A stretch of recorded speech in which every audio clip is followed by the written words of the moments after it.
Hi everyone, my name is Data. Welcome to the Alert Online Seminar 2018 at KPN. Data, what are you doing here?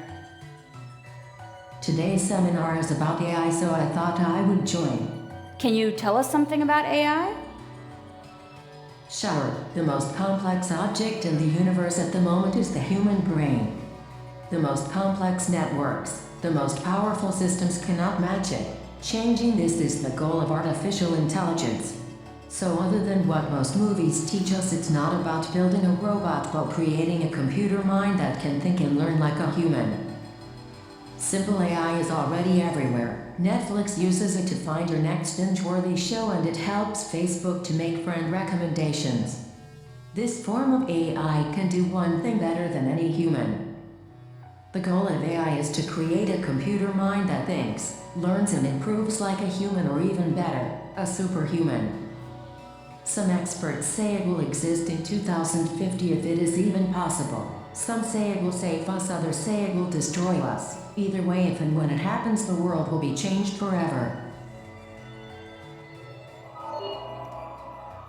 Well, thank you, Data.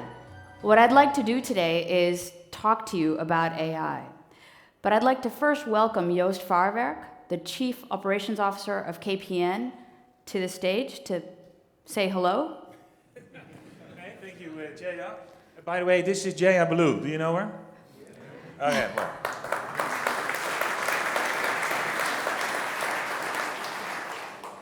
Am I allowed to say something? Yes, you are.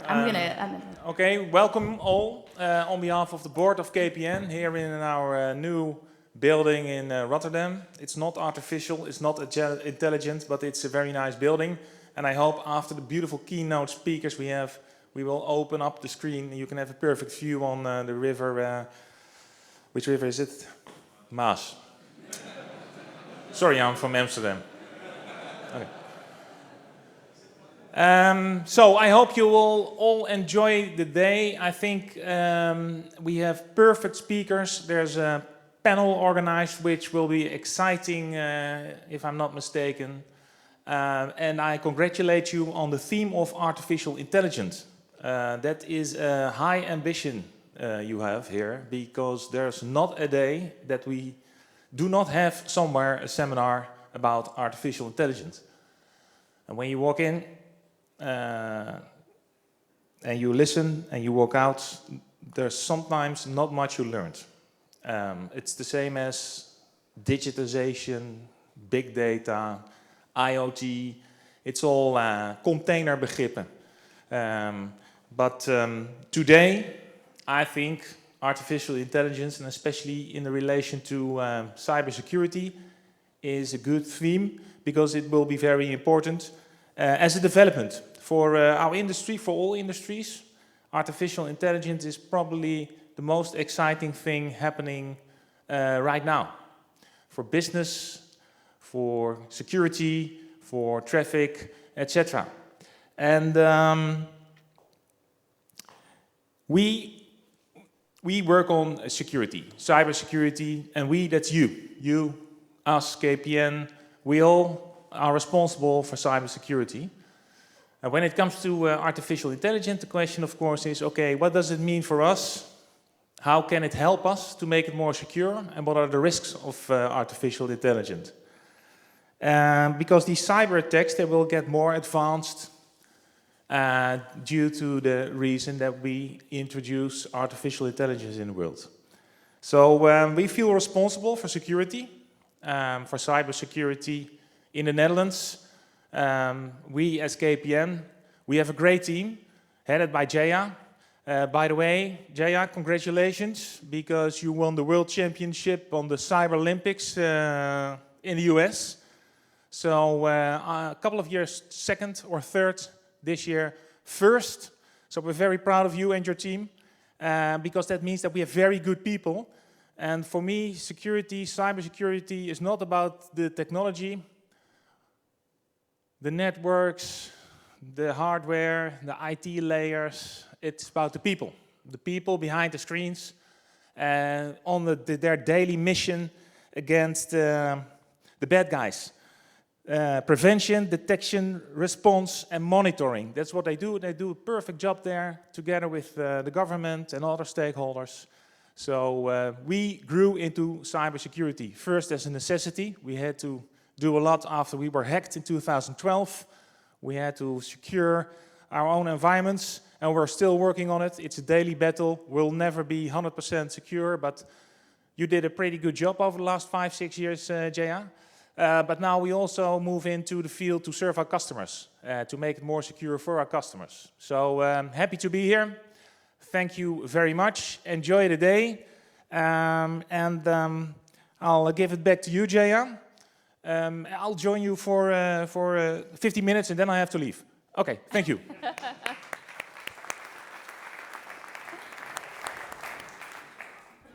So I want to welcome our second speaker, but I want to make it very clear, none of what we do with information security and the amount of ridiculous amounts of money that we ask Joost for every year, which we're going to ask you again for next year, which you've already kind of said yes to, he makes it all possible. So really, and we have an amazing team of hackers, we have an amazing team at our Security Operations Center, but it's really like possible because of the cooperation and the foresight of our senior management in order to do this. And yes, I definitely want our budget. So if I could now introduce Ibo, who will be giving us our first keynote. Ibo van de Poel is the Antonie van Leeuwenhoek Professor.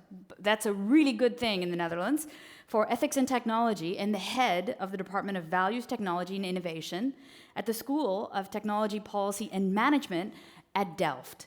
And during the last few years, he's done research and published in engineering ethics, the moral acceptability of technological risks, values in engineering design, moral responsibility in research networks, ethics of new emerging technologies, and technology as a form of social experimentation. And I'm sure that this introduction does you a bit of injustice because we've seen some of your talks, they're great. But what I really think is interesting is to look for how we design technology with compassion, morality, and ethics when we do this, because that's going to be the determining factor. So, Ibo, welcome. Yeah, thank you.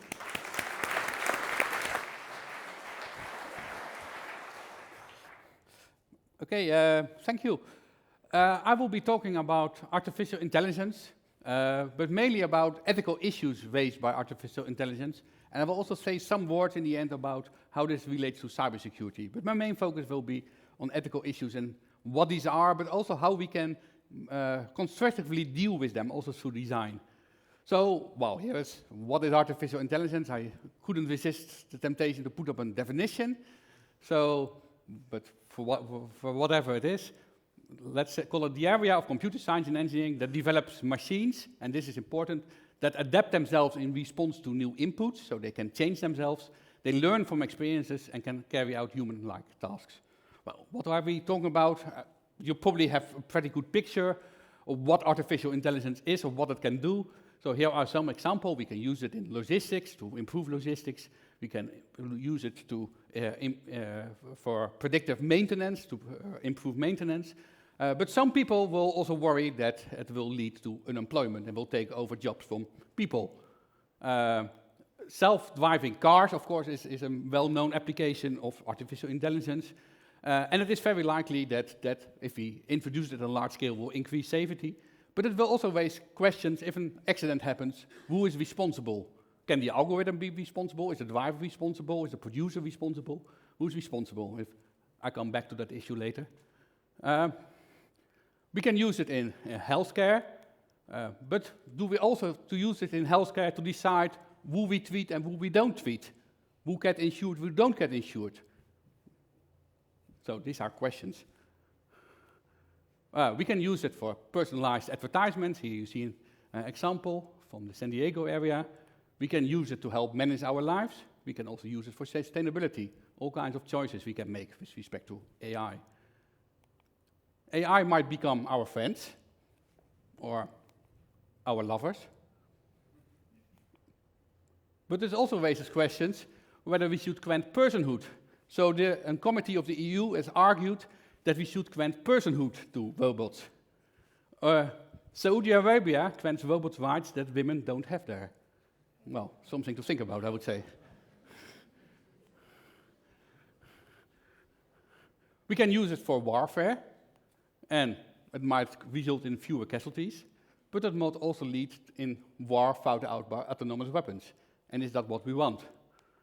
So, just a number of examples. And the important point is that artificial intelligence will affect us very seriously. First of all, it will affect who we are, how we perceive ourselves, what makes us special, what makes us different from machines. These are questions that are pressed by AI. But also, who we consider what we call as ethicists part of the moral community. Do we grant civil rights to robots? Should robots have the right to vote in the next election? Our moral values and principles, but also our politics, institutions, and laws. So the question I want to address here is, how can we responsibly develop and use AI? What are things we can do? And I will be referring, this is an important notion in my area of studies, responsible innovation. And responsible innovation, that's defined as an ongoing process of aligning research and innovation to the values, needs, and expectations of society. So the idea behind this is that the way we innovate, we take into account what society expects from technology, and that we take into account the important values in society. So how will I do this? What I will do is I will go through 4 ethical issues, and actually there are many more. So I'm not claiming that these are all the ethical issues, but I will discuss 4 ethical issues raised by AI in a bit more detail. One is bias. I'll explain it in a moment. The second one is filter bubble. The third is transparency, and then I will talk about responsibility. So first, algorithm bias.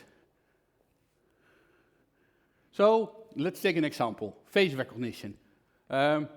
You're probably all aware of this kind of software. It uses, many of them use already self-learning algorithms. They learn how to recognize faces, and of course many useful applications. They're, for example, also used at airports or by the police to find potential suspects. But some face recognition systems do not recognize especially faces of black people. This is the picture you see.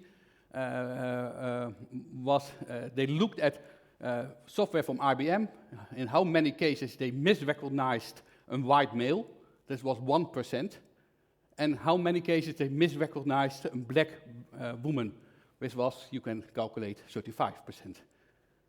So that is really big difference. Why is this? I have somebody else explain it to you.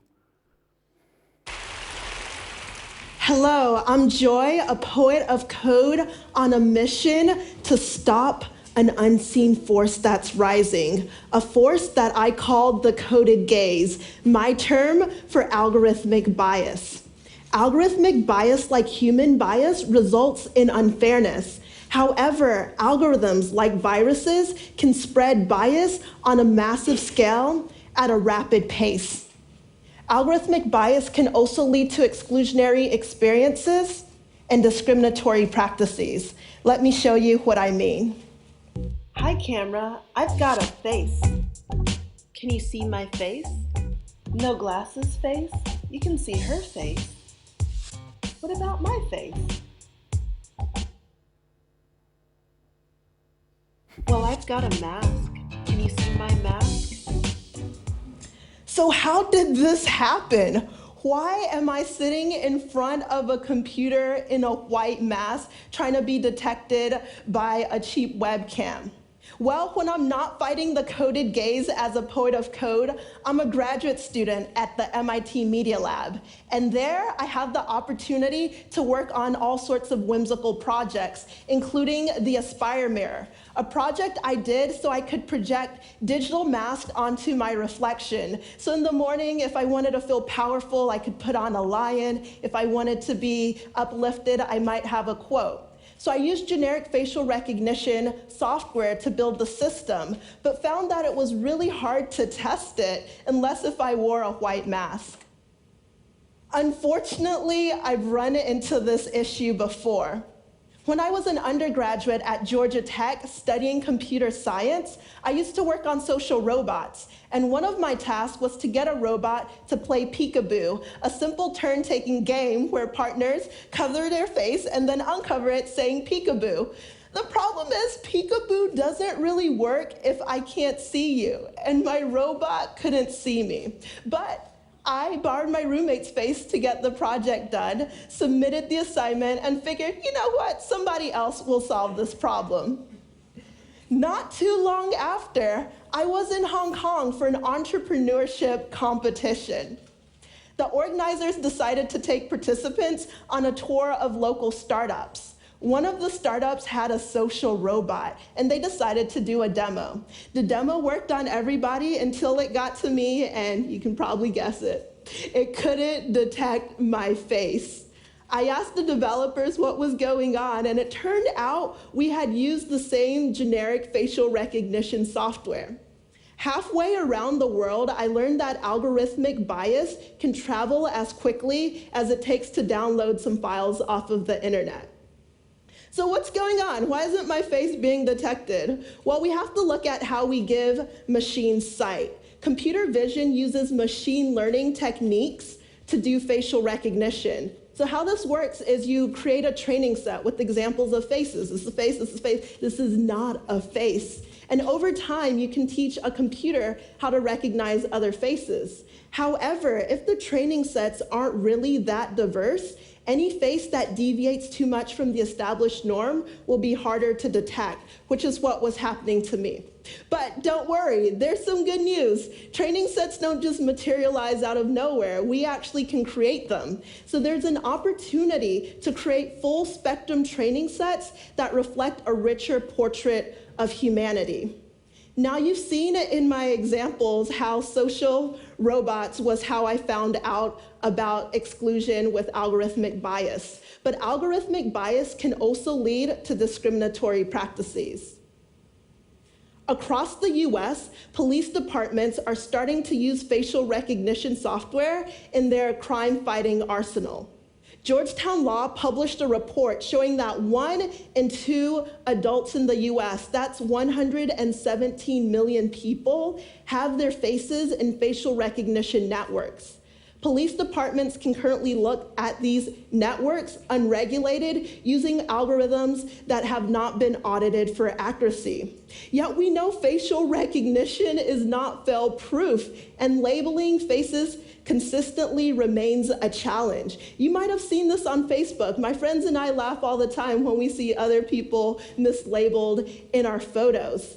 But misidentifying a suspected criminal is no laughing matter, nor is breaching civil liberties. Okay, so you see here an, I think, pretty impressive explanation and what it means for people. And the important thing to realize is that this bias is often the result of how the artificial intelligence is trained. It really depends on the training set. As he already said, if you have a diverse training set, you usually don't need to have bias. So this is something actually you can think of when you develop this technology. It's important to stress, in most cases the bias is of course not intended by the designers, but it still might result from how we especially train the technology and might lead to discrimination or even to racism. So what should we do if we want to prevent bias is train AI systems on a diverse group. That is really, really important. It's also important to think beforehand about how your system could be biased and what's called design for inclusion. This is an approach, I won't go in detail, but there are approaches that can help you to avoid bias if you design artificial intelligence. Okay, let me go to the second issue, filter bubble. You might also have heard of that. So let's start simple. As you probably all noted once or not, is that if you go to Google and you search for something and somebody else searches for the same term, you don't get the same results. And why is this? This is because Google uses search algorithms that are self-learning and personalized. So it means that the results you get are influenced by previous search behavior.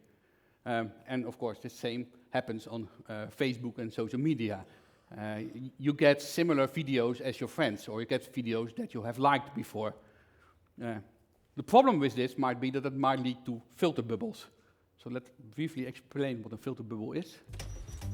It might be the biggest feature of politics in the social media age.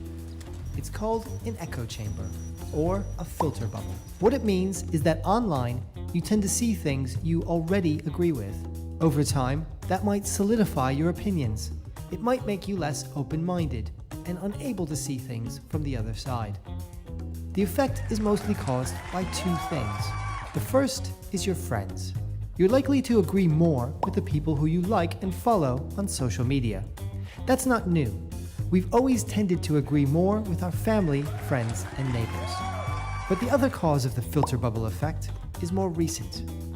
It's the way algorithms used by social networks tend to show us things we've already shown an interest in. So if you click on links from a particular political party, America first. Facebook will show you more of the same and less of what you don't click on. That's how the social media-powered filter bubble forms. So, how do you get out of your filter bubble? One way is simple. Read stuff from the other side. If you're right-wing, check out left-wing accounts, or vice versa. You can also fool the algorithms. Start liking things you disagree with, and commenting on posts you wouldn't ordinarily read. Do that enough, and you might see stuff you would have missed. New angles on stories you've heard before, or whole new things you didn't know anything about. What will that give you? Well, you might find yourself understanding people with different points of view. You will probably be less shocked if your side doesn't win. You might even find yourself changing your mind.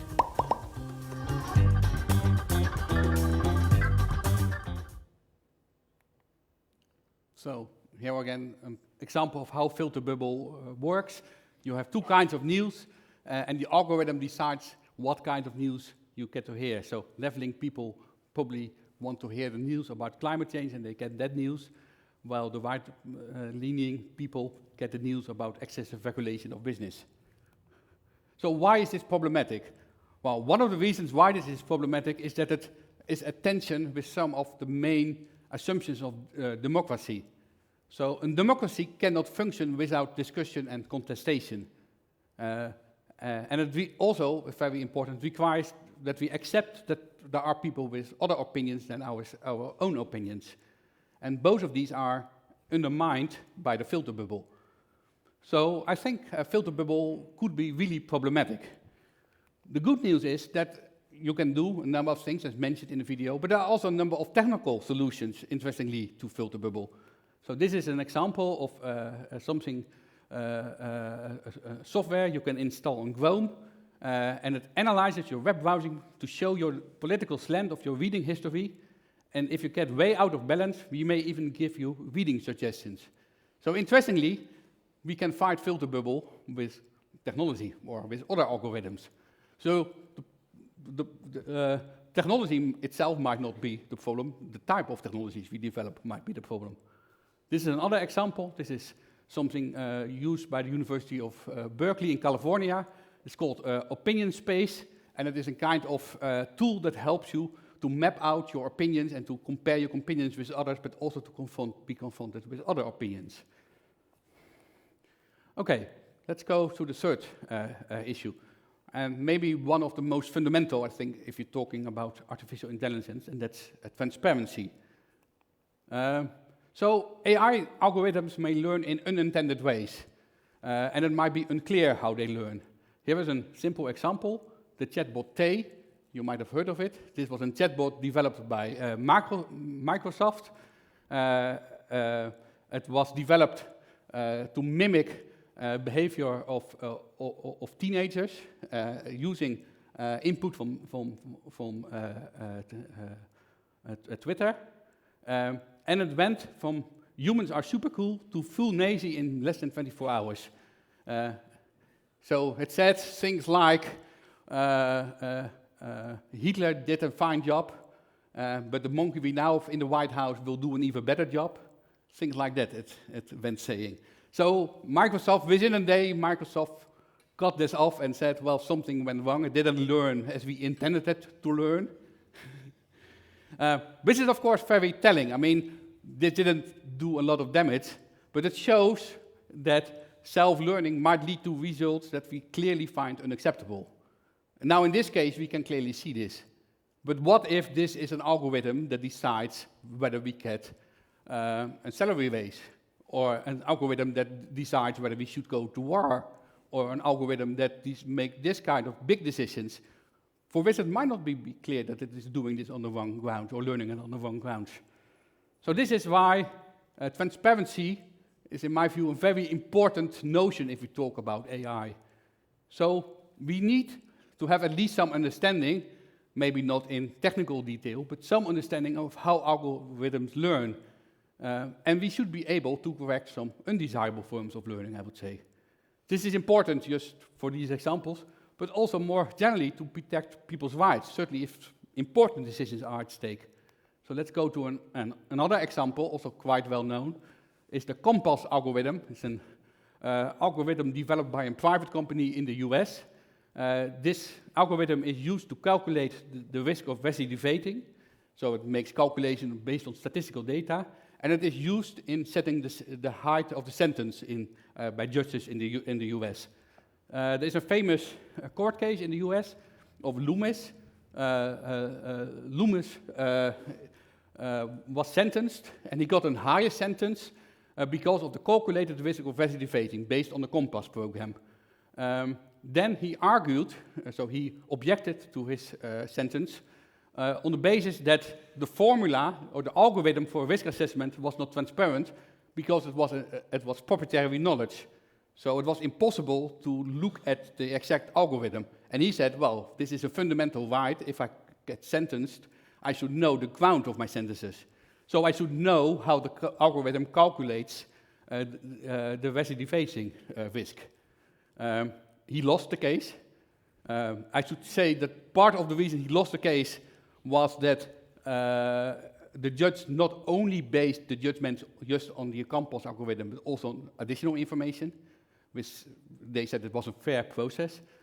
But this case is raising a lot of questions, also about transparency.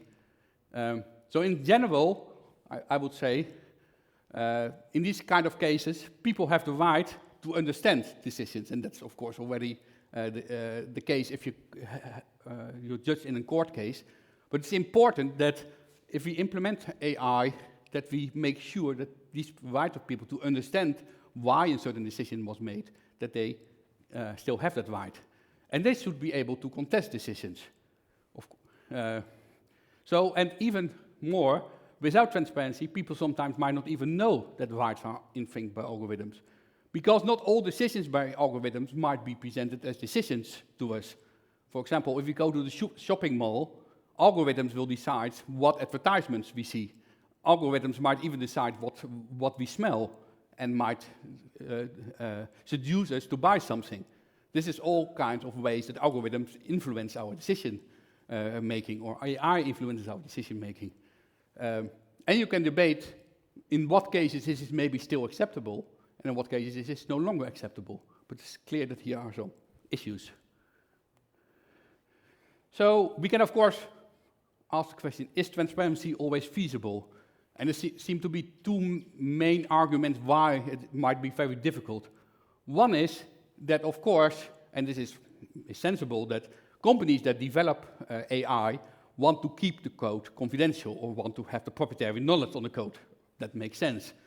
I think it is not necessarily a problem because transparency doesn't mean revealing the computer code. Most people won't understand at all what the computer code means.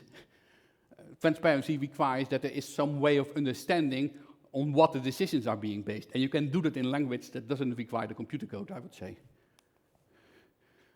Another problem is that machine learning is often opaque. So the way that machine and especially the more advanced modes of machine learning that are now being developed, not so much implemented yet, but being developed, actually involve forms of learning that are very hard to understand.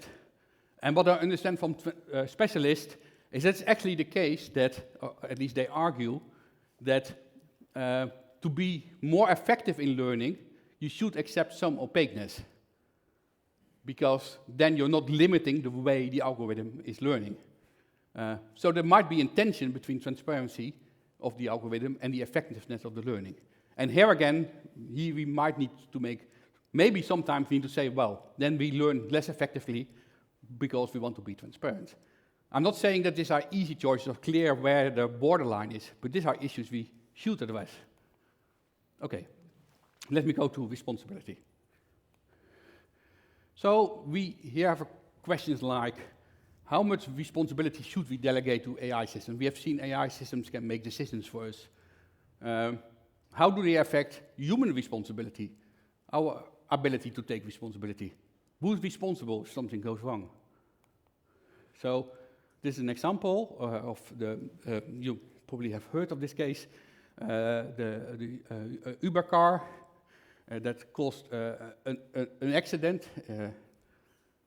And here is some analysis of and there's something very interesting in what Uber itself said about this accident.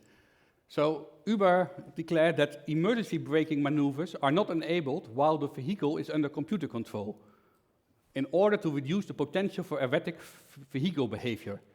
Now that sounds quite complicated, but what does it really say? Maybe one way to explain it is in terms of false positives and false negatives. So if you're trying to detect a potential pedestrian or cyclist, you can make two types of mistakes. You can think there is somebody while there is not somebody. So that is called a false positive, and then you will brake, even if it is not necessary. Or you can think there is nobody while there is somebody, which is called a false negative, which might mean that you actually run over somebody. Now the problem with the Uber car is that it had far too much false positives. So the car was braking all the time. And of course, yeah, that's not very, very handy. So what they decided is to put just the emergency braking off, because then you're not faced with this false positive, because he's not emergency braking. But the price of that, of course, is that you're accepting false negatives. And that was exactly what happened in this accident. So this is in itself interesting. It's also interesting about responsibility, because what happened here is that the responsibility, what de facto happened, is that the responsibility for detecting went back to the driver with this. But this was not clearly communicated to the drivers. Now, all these companies, like Uber and also Tesla, say the responsibility is anyway with the driver, because that is in our conditions. But most drivers assume that the machine will take care of some things. Here it doesn't. So there is an interesting responsibility issue here. So this ties into a more general discussion about, here you see the different levels of controls for self-driving cars. We go from level 0, in which you'll have just the traditional situation, the driver operates the vehicle on its own, to what's called level 5. The vehicle itself makes all decisions, drivers completely autonomously, and then you have a lot of in-between levels. Like level 1, the driver holds still the wheel. Level 2, in which the driver has to monitor all the time.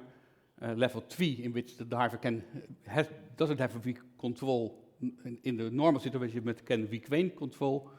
And level 4, in which the driver is not required. And you can see what's now in. So this has led to broader discussions, also in legal and ethical terms, about what is a kind of desirable control by cars and by people. And an important principle that has been proposed to deal with this is the principle of meaningful human control. This is proposed for self-driving cars, but it's also proposed, for example, for drones in warfare. And what does this principle say? This principle says that the final control of decisions with AI systems should be in the hands of humans. But it's important, this control should be meaningful. So people should have enough time to react, because otherwise it doesn't mean something that people have control. They should get relevant information. The information should be understandable. You should take into account cognitive limits. So some people have argued, if you're in a car and the car is driving all the time, but you're supposed to intervene at any moment, that is not how humans function. I mean, think of yourself. If you're in a car, the car is driving itself, you will not be monitoring all the time whether you should intervene. That is not a task humans are very good at, we know. Actually, if you have to drive all the time, you will be much more alert than if you just have to monitor. So you can question whether giving that task to humans is really meaningful human control, because it doesn't take into account that this is a task that humans are really not good at. So just 2 remarks further about meaningful human control. More meaningful human control doesn't necessarily imply more control, let me stress that. And this is certainly not an argument against using AI. It is an argument about deliberately or responsibly designing AI so that humans have a place in it. But of course, there are things that AI is much better in than humans are, and you should do those tasks with AI. Secondly, the principle of meaningful human control doesn't say which human the control has to be. So if you're designing a self-driving car, it could be the driver, but you could also think of a system in which you have an operator, like you have in the airport system, and maybe the meaningful human control should be at the operator level, rather than the level of the individual driver. Or it should maybe be with the designer of the system. The only thing that the principle of meaningful human control says is that somewhere humans should be, in a meaningful way, be able to take responsibility for these systems. Where that is a design choice. So, I've discussed these 4 problems: algorithmic bias, the filter bubble, transparency, and responsibility. I will say something to end very briefly about what does cybersecurity add to the picture, and you will have a more elaborate talk about cybersecurity after me. But let me say a few things. So, what's typical for cybersecurity, and you probably all know this, it typically involves adversaries. So people who intentionally try to do harm, or intentionally try to do things that we think are not allowed. So that's different from all the kind of ethical problems I discussed. Because in all these problems, there was usually not someone trying to do harm. People were just trying to do the right thing, but things went wrong. And in doing so, they might exploit some of the discussed ethical issues. And more generally, you might say, and this was, I think, also in the introduction, AI systems are in general much more powerful than traditional IT systems. So there is much more potential for harm. But they're also usually much more opaque, like we discussed, due to the self-learning. So, and this is another important implications, that it might take much longer to detect cyber attacks. And you probably all know that if there's a cyber attack, detecting it in time is one of the main issues. And actually, with AI, that might become much harder. So let me very briefly give 2 examples. So we discussed filter bubbles. So things you can think of, and actually some of these happened in the American elections. Cybersecurity threats are fake news. You can just post fake news in order also to get social unrest. You can get trolling. Trolling means that you have social media posting very extreme opinions in order to get unrest, or to get discussion, or to get people going in different directions. And the problem is, if people are in filter bubbles, first of all, fake news is likely to be more effective, because it will be the kind of news people like to hear in the filter bubble. So they will not detect it as something. So if you're in the really Republican, pro-Trump filter bubble, if it is being said that Hillary Clinton actually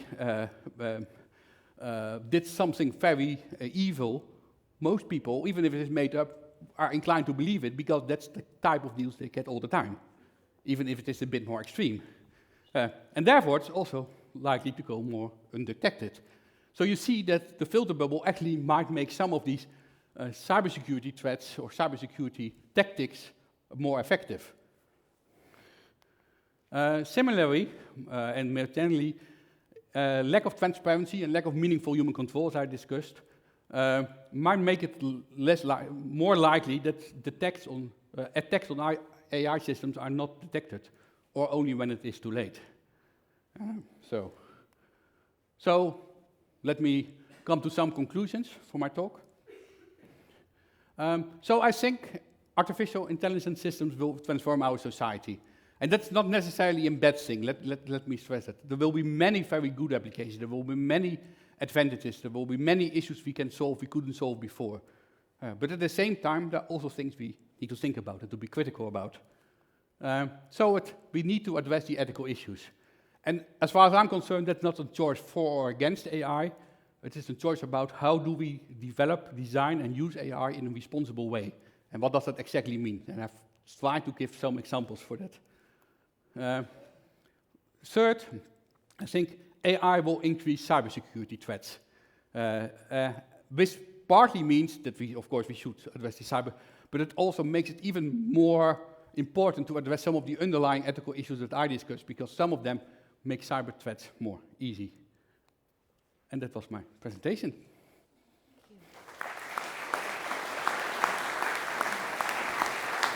Thank you. Perhaps we have one or two questions that we can take. Okay, do we have any questions? Mikko.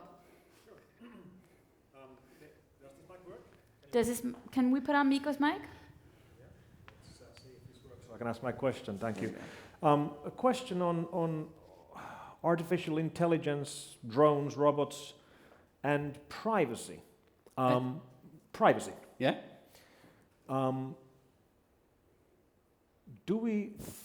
Should we be granting any kind of privacy rights to things we create, like robots, drones, and artificial intelligence, or should we not?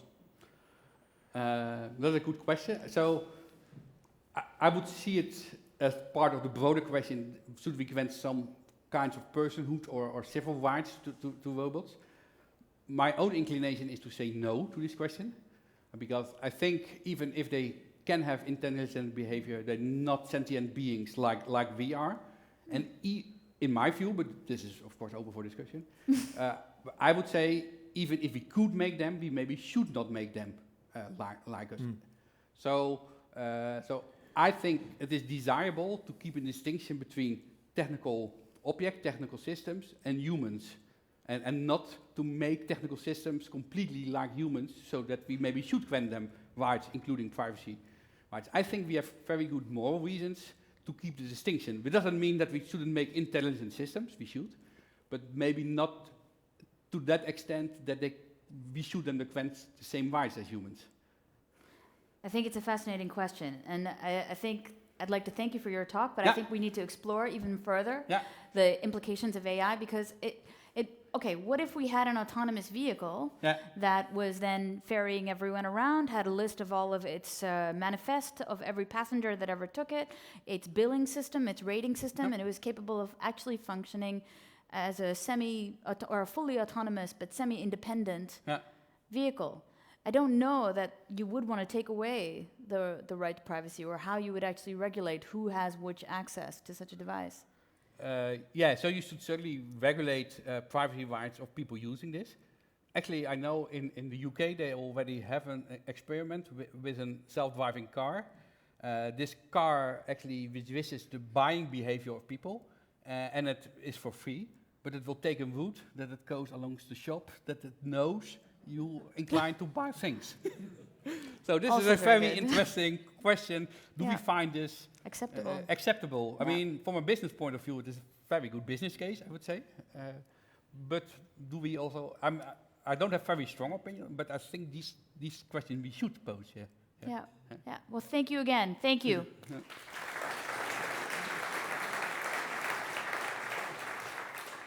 I'd like to now introduce actually one of the people who I respect most on the planet when it comes to information security, Mikko Hypponen, and I hope I'm pronouncing that correctly. He's the Chief Research Officer at F-Secure, but he's been doing this for a very long time in terms of being at the forefront for information security. I know him because he's worked on major malware campaigns for the last 20 years. He's been prominent in Hypponen's law around IoT devices. I'm actually secretly really jealous about the fact that Vanity Fair named you Code Warrior. That is just way too cool. He has the most watched TED Talk. All right, this is amazing that you're here. Thank you so much, and it's my great honor and pleasure to introduce Mikko Hypponen.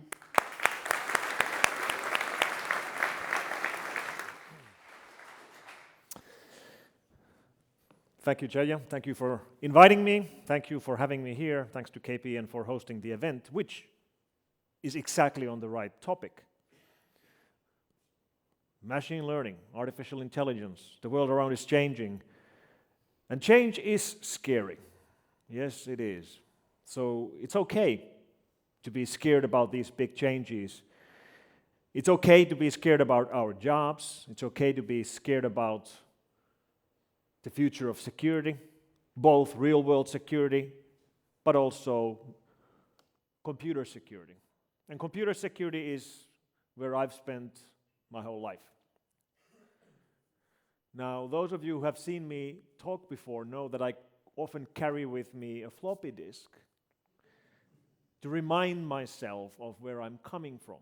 This is infected by form.A, which is a virus which I reverse engineered in 1992. I've been doing this for quite a while.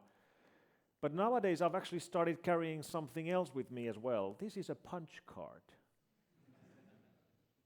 A punch card. This is the way we used to store data in the 1960s.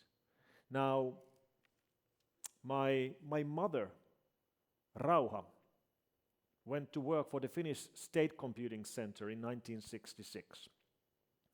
Nobody worked with computers in 1966. My mom did. And of course, that's the reason why me and my two brothers all ended up working with computers.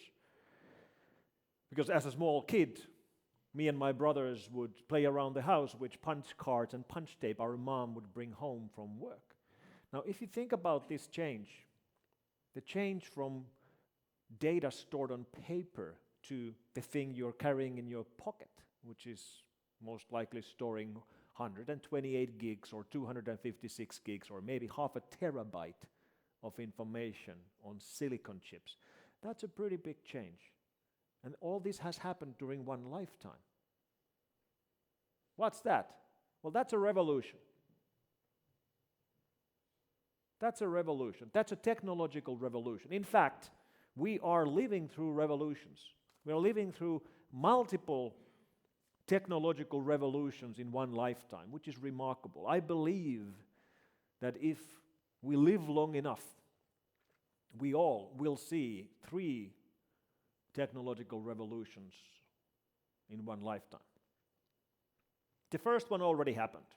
That's the internet revolution. The internet revolution, which is easy to understand when you think about how computing has changed. This is our website in 1994. I set up the first website for F-Secure in April 1994, which was pretty early in the web. How early? Well, our website was website number 16 in Finland. All right, there were 15 websites in Finland before our website. Yes, F-Secure is from Finland. I live in Helsinki, so that's why Finland. Nevertheless, when I think about my early days with the company, around 1991, 1992, when I joined the company, the computers we were using looked like this, but unlike this computer, they were not online. This is 1994, so this thing is on the internet. In 1992, our computers were not on the internet. They were not even connected to a local area network. We were a computer company, an IT company. We had computers on every desk, but those computers were not connected to each other. In 1992, we didn't have a LAN. We were using floppies to move files around. Then we got a LAN, then we got an internet connection. So this is the internet revolution that happened. We had computers before the internet, but during our lifetime, every single computer has gone online. Today, it would be hard to find a computer which would not be online. So this revolution, the first revolution, it already happened. Today, every computer is online. Good. Now we are in the middle of the second revolution. If the first revolution was about computers getting online, the second revolution is about everything else going online. You might call it the IoT revolution, or the revolution of connected things, or connected devices, or ICS revolution, or what have you. It's a revolution where everything will become a computer. Everything will become a computer if it uses electricity, It will be online. And yes, as Jaya mentioned in the introduction, there's a law named after me. It's actually on Wikipedia. It's the Hypponen law, which says that when something is described as smart, what you should be thinking is vulnerable. So, here's a smartphone, a vulnerable phone. Here's a smart watch, a vulnerable watch. Smart car, smart city, smart grid. You get my point.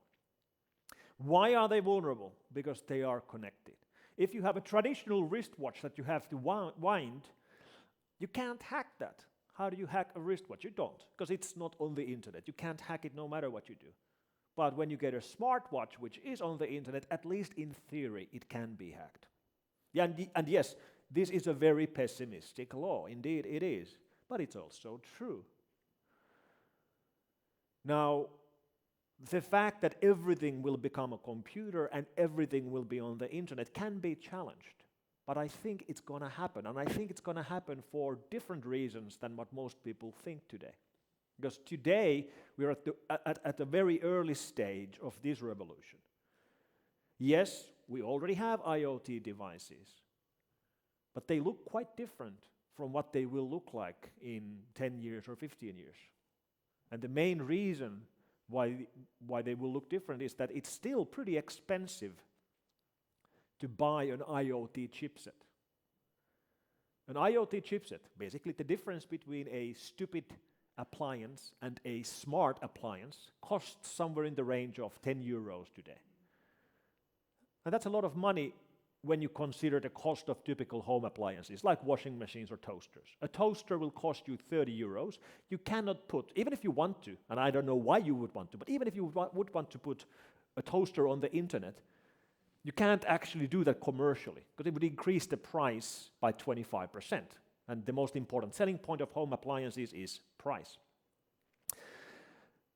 But as we know, the prices of technology is plummeting constantly. It's the reverse of Moore's law. The price of existing computing power halves every 18 months. So in 10 years, an IoT chipset will not cost 10 euros, it's going to cost 10 cents, or 5 cents, or 2 cents, or half a cent.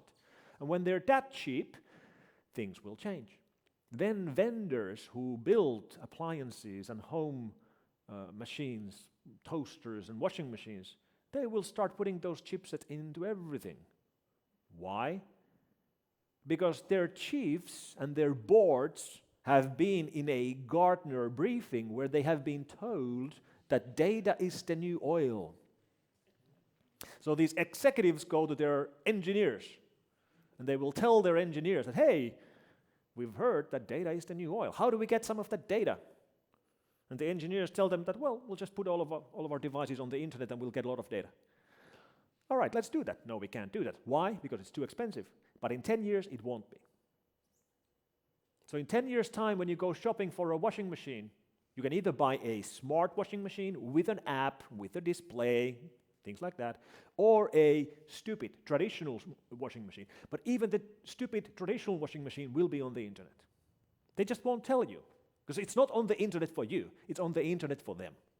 Because they want to know where you are. They want to know how often do you wash clothes. They want to know how often they have error situations or failures. How often do their washing machines catch fire?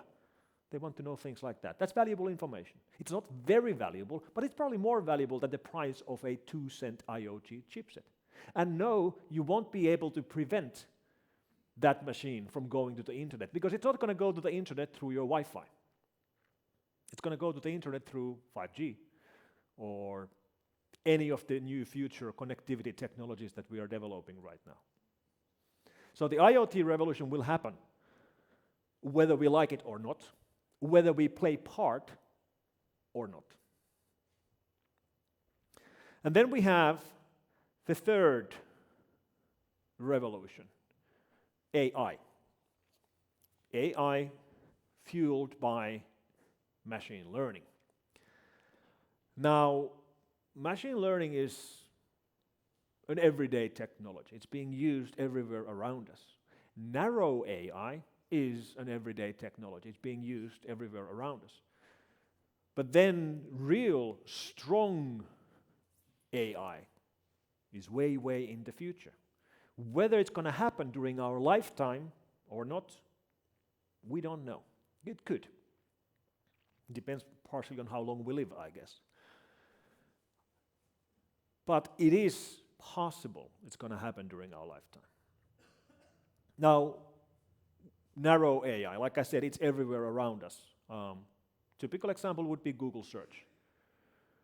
You know how you're Googling for something and it fills you automatically. It guesses what you're about to search. And you've only typed a couple of characters and it's already guessing what you're searching for. It fills it in for you. That's narrow AI. Or when you make a mistake and have a typo in your search and it fixes it for you. Like, you know.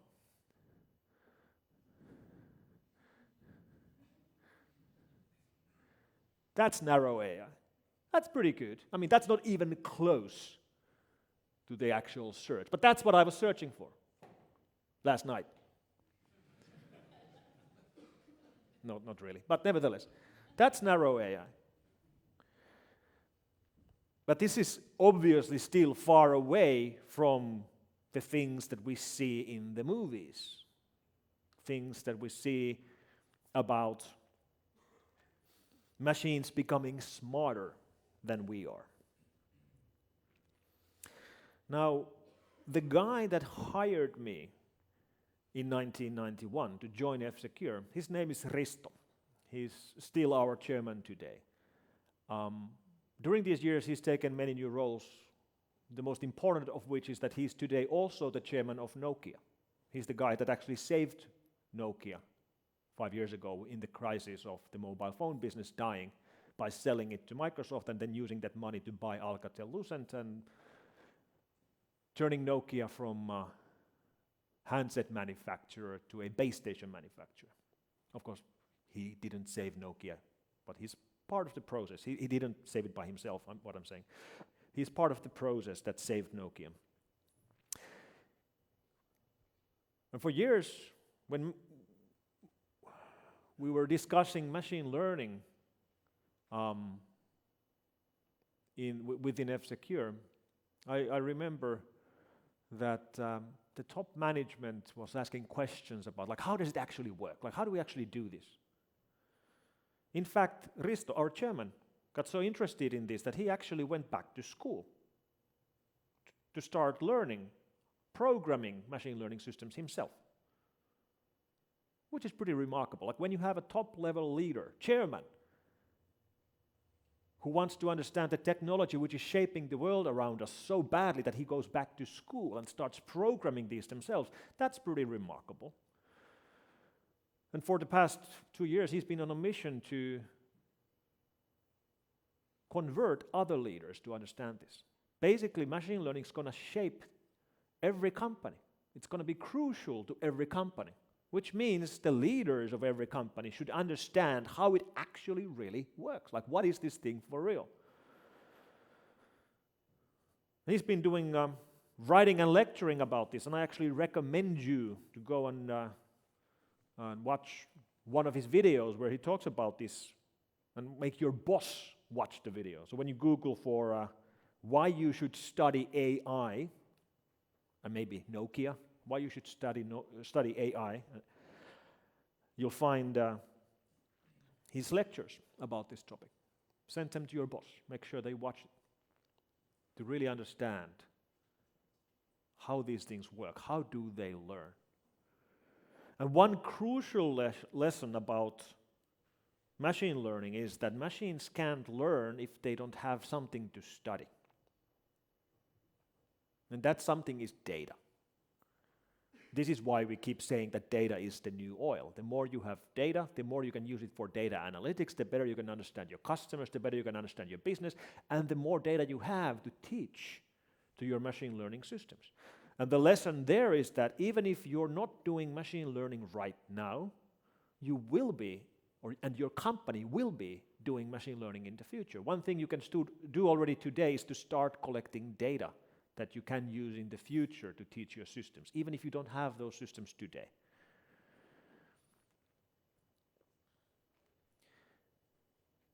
So, from narrow AI to strong AI, things that are smarter than people. That's a scary thought, and it seems like a basic evolutionary mistake to introduce a superior intelligence into our own biosphere, doesn't it? This never ends well. But is this even possible? Like, how could we build something that would be smarter than us? Like, even if we build, tons of different narrow AIs, and clearly we can build narrow AIs, how do we combine them with each other? How do we make things understand the real world? We keep moving the goalpost on what we mean by artificial intelligence. I remember reading technical magazines in the 1980s, which were already speaking about artificial intelligence. And back then, I remember this, they were saying that, one day we will have a computer which is going to be smarter than a human. It's going to be so smart it can beat the best chess player on the planet. Well, that happened 20 years ago. IBM Deep Blue beat Garry Kasparov in chess 20 years ago. And when that happened, we sort of changed our minds. We didn't think that, okay, now computers are smarter than humans. We just said, well, it's just calculating stuff. It's just calculating all the movements. It's not really smart. It's just a calculator. So we keep moving the goalpost. So let's try to imagine something that everybody would agree that, okay, now that's smarter than a human. A definition of strong AI that we would all agree on, that, okay, that's smarter than we. What could that be? Well, how about a full-size simulation of the whole human brain? If there would be a computer that could simulate all the synapses and all the neurons that are in a human brain, well, then that would be, for all practical purposes, the same as a human, without the body. It could think everything we can think. And there are multiple projects like this underway right now. In fact, some of these projects were started already more than 10 years ago. Projects where scientists, companies, and universities are trying to build full-scale human brain simulators. This is very, very hard. We're not even close. But as computers get better and better, faster and faster, as we can fit more transistors on a silicon chip every year, I think eventually this could be doable. Eventually we might be able to have a system that could do this. Initially, it would have to be a whole data center simulating one human brain, and it would only be able to simulate one human brain at a speed which would be 1,000,000 times slower than a real human. Initially, it's going to be that bad, like a huge data center, and it would be very, very slow. But then, every 18 months, it would double. Eventually, it would be as fast as a real human brain. Then 1,000,000 times faster.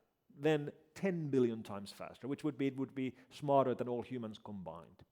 It would be just like us, just much, much faster. Is this possible? Many people think it is. We don't know how long it will take. But I think everybody would agree. If we would really have a full-scale simulation of a human brain, which would be faster than a real human brain, then that would be superhuman intelligence. That would be strong AI. And if we reach this, everything changes.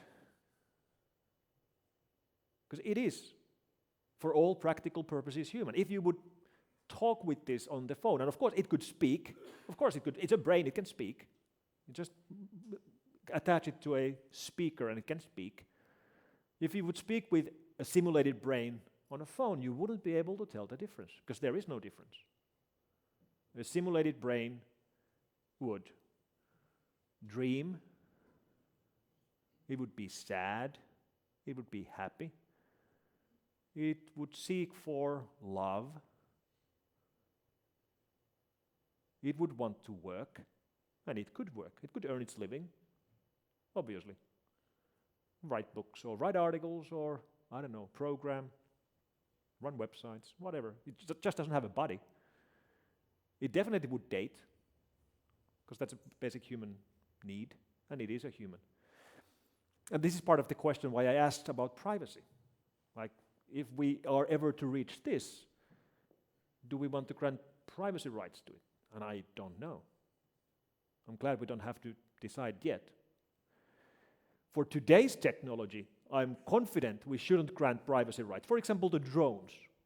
Like when there's a drone buzzing there somewhere, we humans must have the right to know whose drone is it and why is it there and what is it doing. There must be no privacy limitations restricting us humans from knowing why a particular drone or robot is doing something. But when we get to this level, maybe things change. It's funny to think that a computer could, I don't know, dream and write poems. And of course these would make almost all of our jobs irrelevant. Like every programmer is out of a job immediately. I'm out of a job immediately. Which is an uncomfortable thought, isn't it? But clearly, if we have a superhuman brain which can program and be a million times faster than a real human, there's no need for us to do any of that. And of course, this is not the first time we see technology make humans irrelevant. If you think back a couple of 100 years, there was another big innovation. Artificial power.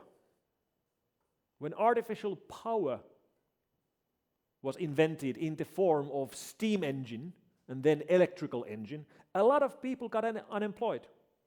Because there were a lot of people carrying bricks around and a lot of people doing physical work which we replaced with artificial power. And yes, a lot of people were unhappy about artificial power because they lost their jobs. But I think we, as a humankind, are much better off by having invented artificial power than not having invented artificial power. Same thing is going to happen here. Once we figure out artificial intelligence, it's going to make a lot of us irrelevant in what we're doing today. But it will be probably better for the humankind. Of course, the transition, if this would ever happen, would have to be very, very carefully done, because we only get to do the transition once. When we go from being the smartest being on the planet to the second smartest being on the planet, then we no longer call the shots. So we have to be very careful to define the rules while we still can, before we cross over, if this were to happen. But I think that would be the definition of strong AI, that everybody would agree would actually be smarter than a human.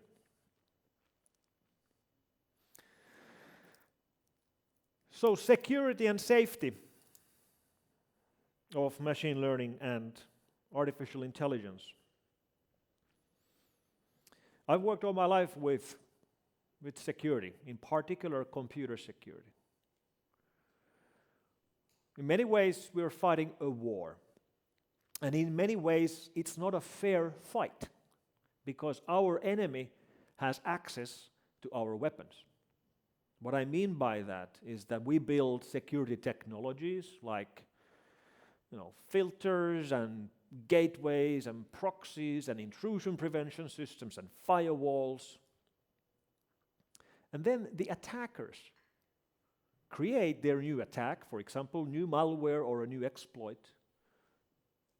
And before they start their attacks, they will go and download all the security products and try their attack against these safeguards in their own systems to see if they are being blocked. For example, when malware creators write new malware, they always scan them against all possible antivirus systems before they release it. And they have unlimited time to do this. In most cases, their new attacks are initially blocked by the current technology, but that's no problem. Then they will just change it. They will modify it. They will add layers of obfuscation and encryption and retry modify and retry until it goes through today's technologies. And then they will release their attack. And they have unlimited time to do this. And we defenders don't. We must be able to detect and stop such attacks immediately. So it's not a fair fight between malware writers and malware fighters when the attackers have access to our weapons. And we defenders have to success every time. The attackers only need to get through once. Defending is hard. It's especially hard when you look at the amount of attacks that we are seeing. The attacks are going through the roof. We've never seen more activity on the internet from the attackers than what we are seeing today. We're seeing new kinds of attack technologies, new kinds of exploits, new kinds of malware. And when you look at practical examples where machine learning is being used today, security is a very good example. All security products use machine learning today.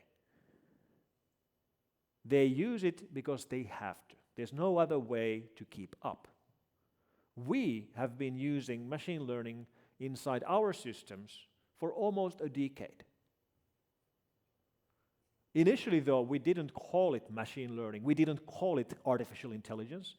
Why? Because we're not very smart. It would be very smart marketing to call it artificial intelligence, but we didn't think like that. I guess we should have. What we initially started doing was just automating the work of our researchers.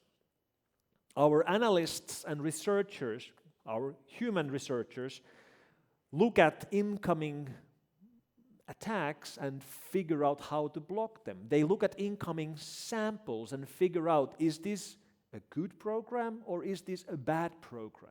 Should we allow it or should we block it? Is this a good website or a bad website? Should we block it? Is this email spam or is it something genuine? Should we block it or not? And we've moved this work from humans to machines.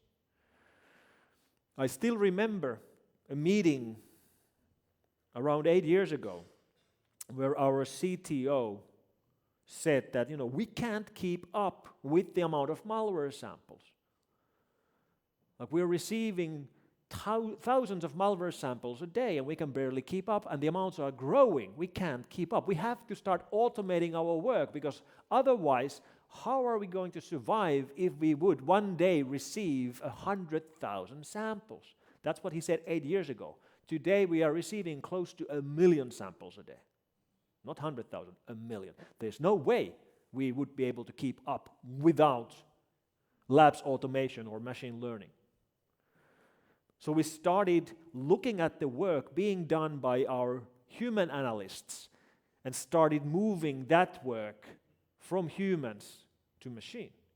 And the crucial property of this system is that it has to be able to learn.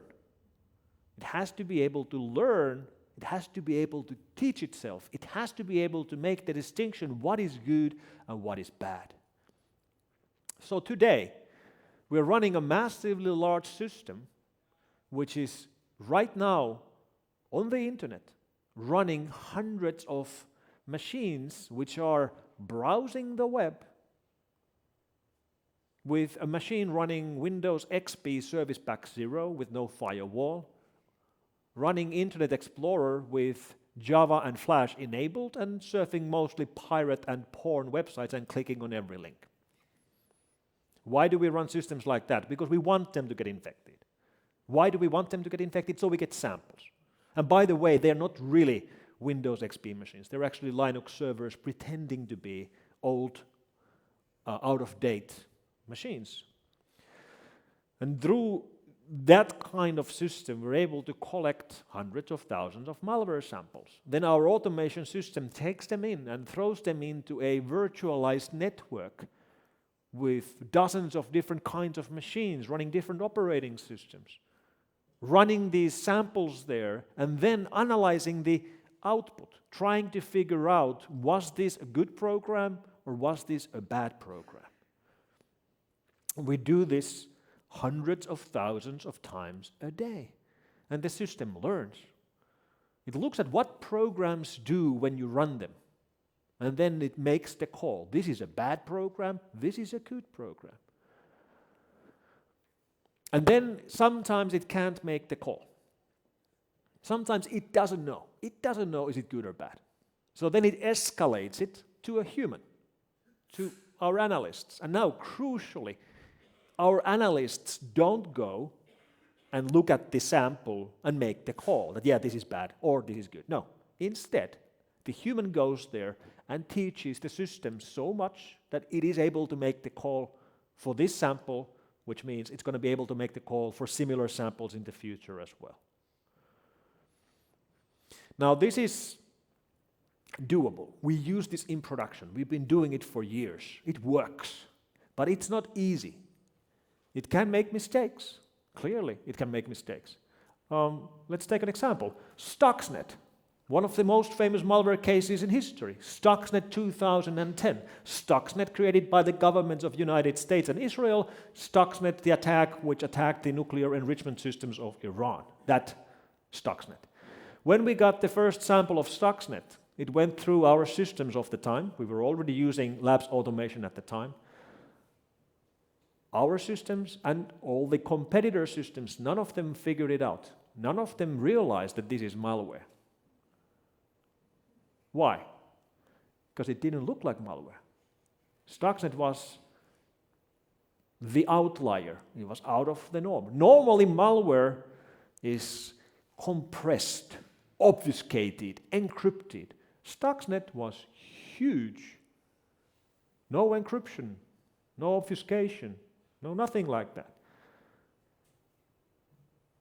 When you executed Stuxnet on a virtual machine, it installed signed drivers, set up some files, created a scheduled event, and exited. That's what it did. What it looked like was more like a setup program, which would install a driver for something.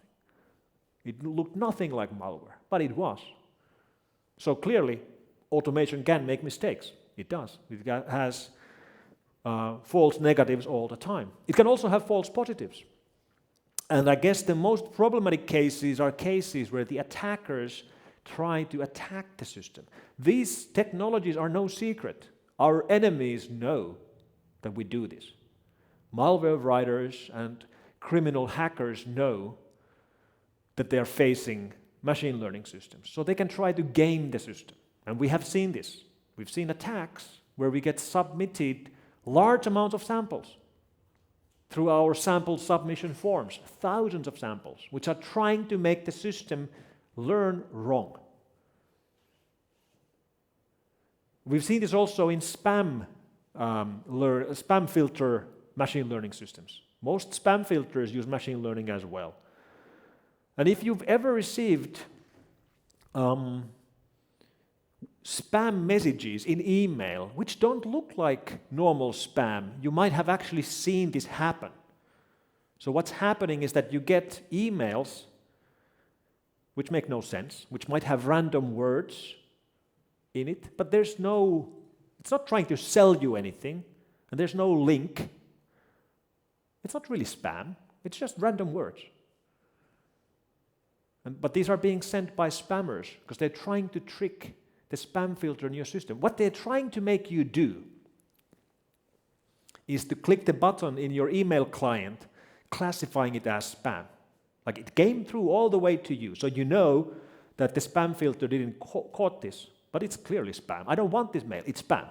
What you just did is that you taught the system that emails which have random words and don't link anywhere and don't trying to sell you anything and don't have any words related to Viagra or whatever they're selling in spam is spam. You're just teaching the system wrong. And this is what they're trying to do. They're trying to make you teach the system wrong so it wouldn't work. I often say that our work would be so much easier if our enemy would be stupid. Unfortunately, they're not all stupid. Unfortunately, some of them are pretty smart.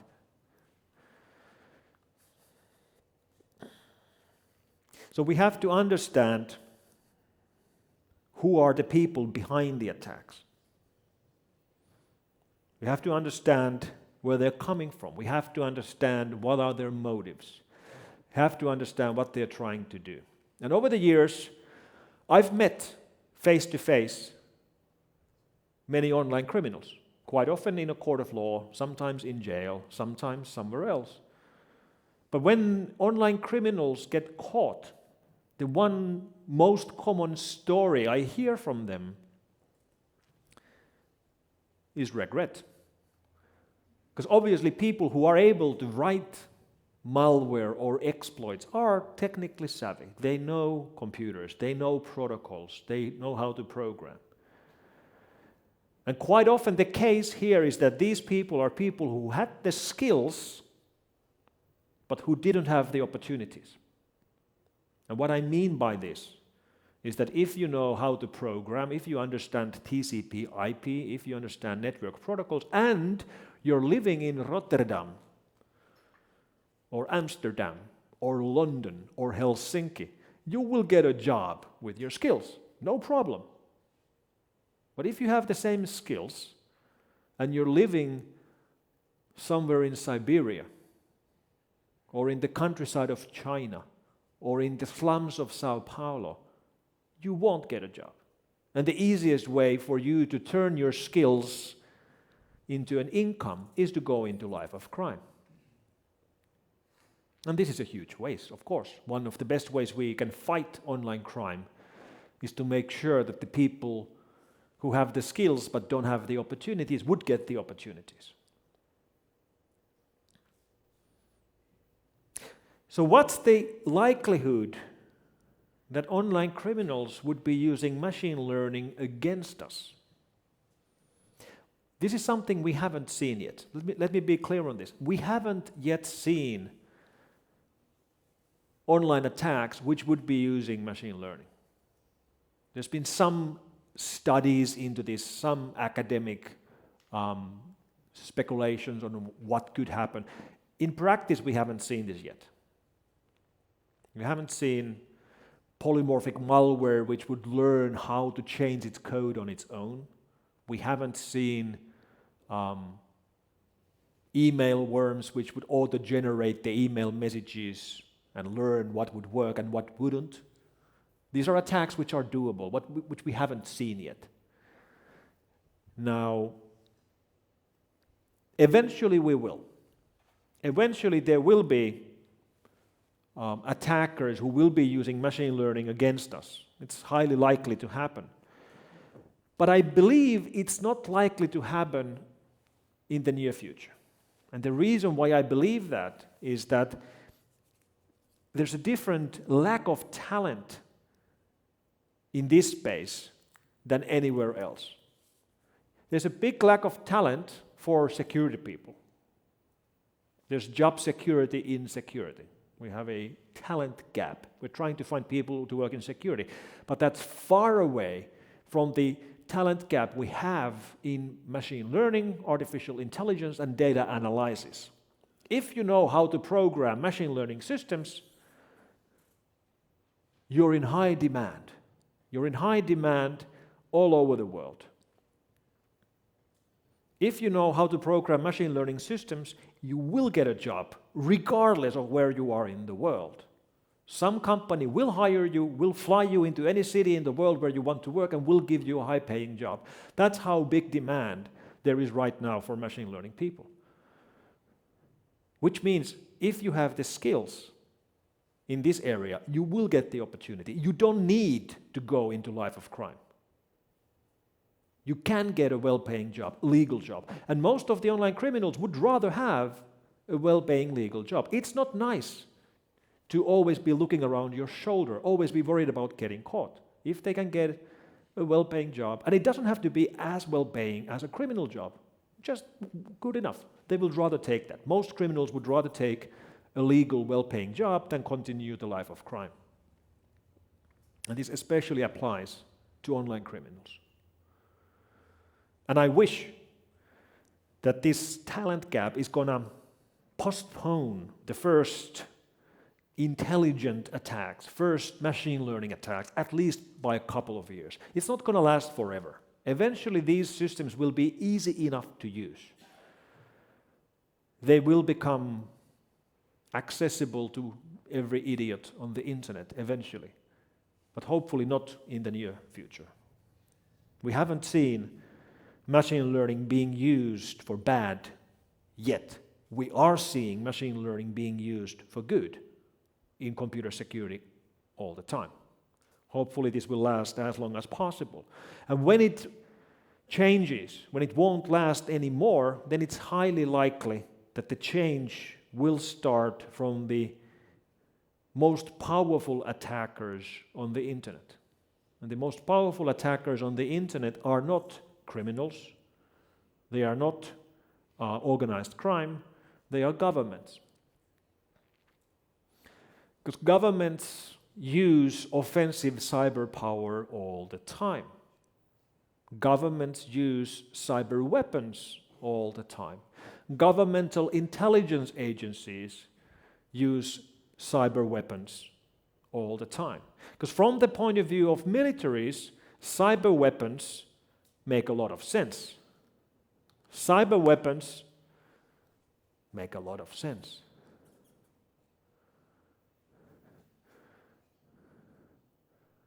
These guys are pretty good at marching, aren't they? Pretty impressive, huh? I've seen your army march. It doesn't look like this. Don't get me wrong. I have high respect for your army, and especially for your intelligence agency. They've had some pretty remarkable success stories lately. So, points for that. But why do governments like cyber weapons? They like cyber weapons because cyber weapons are effective, affordable, and deniable. Effective, affordable, deniable. That's a pretty good combination in a weapon. It's effective, it gets the job done. It's affordable, it's cheaper than the alternatives, and you can deny that it's yours. And deniability is very powerful in the world of intelligence gathering and spying, and in the world of conflict and wars. So it's no wonder governments are interested in these. There's also, or at least has been, quite different reaction to governmental hacking. This is why it's so important that we're now seeing a change in this. We're now seeing governments openly saying what other governments are doing with their offensive cyber power, naming names, sending them away, saying that this is not okay. This is very important. So governments might have the first mover advantage in using machine learning for offensive use. And this is a worrying thought. And it clearly reminds us of the fact that we need to have some level of rules in this space. Like what is allowed and what's not allowed in war and in peace. Rules of war for cyber war. Rules of engagement.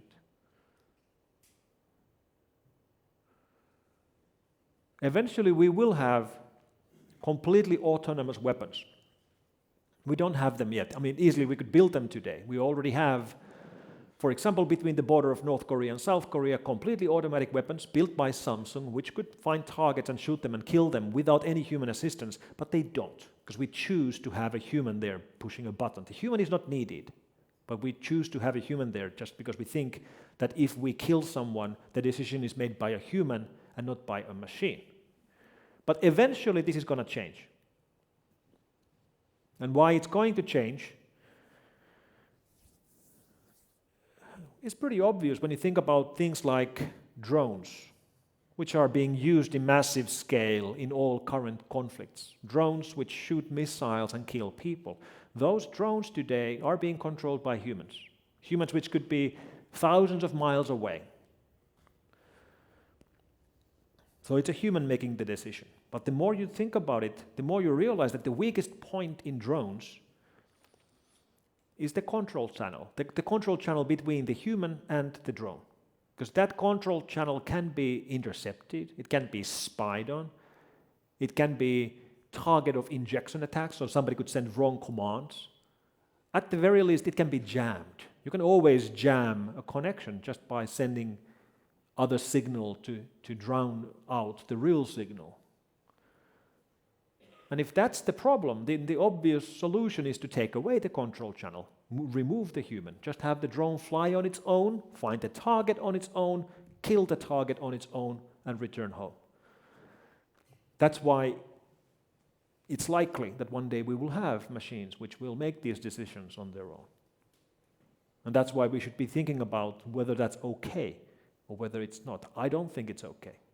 I'd rather not have a machine make the decision whether a human can live or die. But if we don't worry about this now, we won't be there to make the decision when it matters.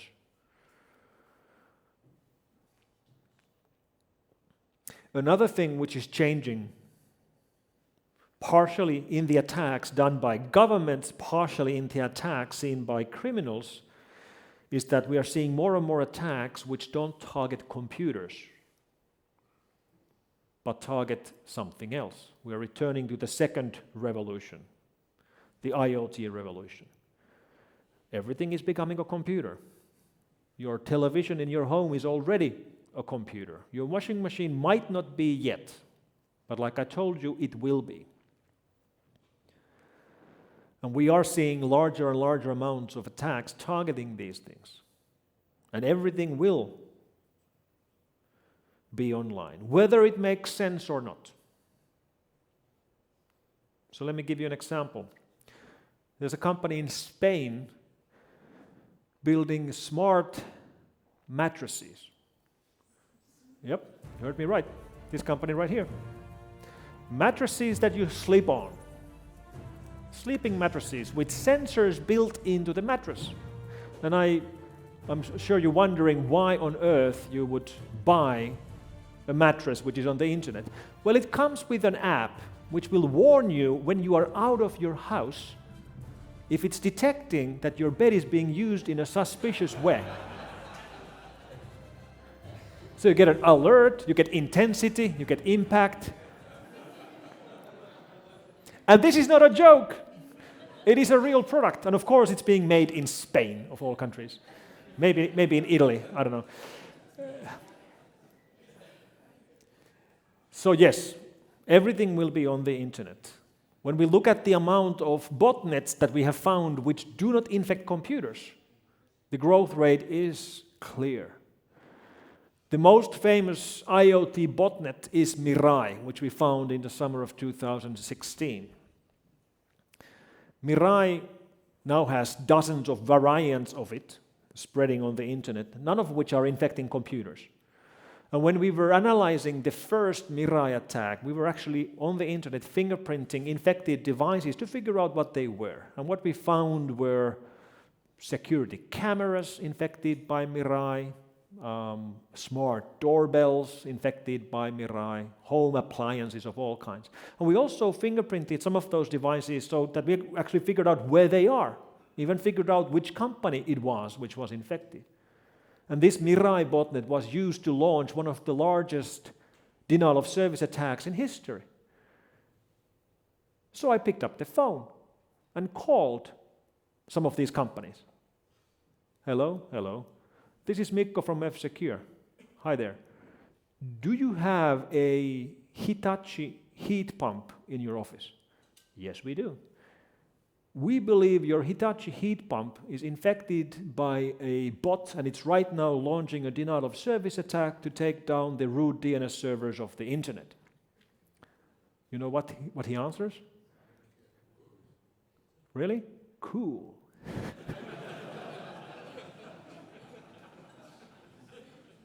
which is not really the answer you're looking for, is it?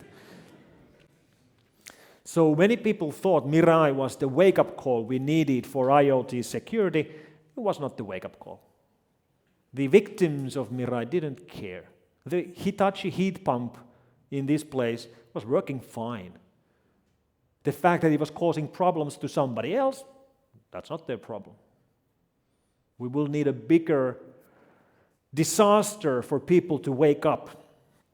And we have a word for big disasters that can happen in the world of IT security, but are unlikely to happen in the real world. We call them movie plot threats. Things that could be done, but only are really done in movies. So for example, when you think about car hacking, the idea that your car can be hacked remotely and someone can floor the engine and disable brakes, we immediately think about risks where hackers would kill us with cars. And that's a movie plot threat. I mean, it can be done. It's technically doable, but it's unlikely to happen. Why? Because hackers are not interested in killing people. But movies do this. So if we play a clip from Fast and Furious, in the latest Fast and Furious, part of the plot is about using cars as weapons, taking over all the cars in the city and using them as weapons. And this is a movie plot threat. And I'm sorry if I'm spoiling the movie plot to some of you, but it doesn't matter. It's not a very good movie. So this is what car hacking looks like in the movies. This is not what car hacking looks like in the real world. I mean, this is doable, but it's not going to happen. It happens in the movies. In the real world, what car hacking looks like is completely different. It looks like this. This is real world security footage of two hackers. That's not a pizza box, that's an antenna. The other hacker is by the car. They're trying to find the car keys from inside the building. They find it, they emphasize the signal. They use a transmitter to get the signal inside the car. Then they get the driver in there and they drive off with the car. This is what car hacking looks like in the real world. It's not about driving you off a cliff. It's about stealing the car from your driveway by hacking to open the car doors, by hacking to get the car started and driving it away. I especially love the fact that the two hackers who had the technical know-how on how to open the cars, they were not the ones driving it away. They probably were worried about crashing the car or something like that. They had a driver, the third guy, to drive the car away.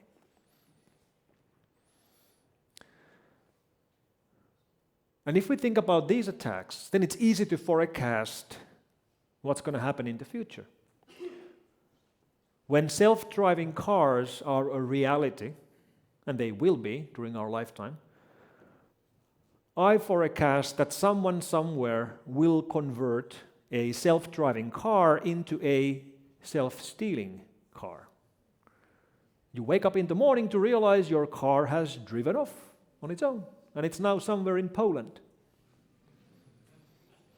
Where do they take stolen cars from here? I don't know, actually.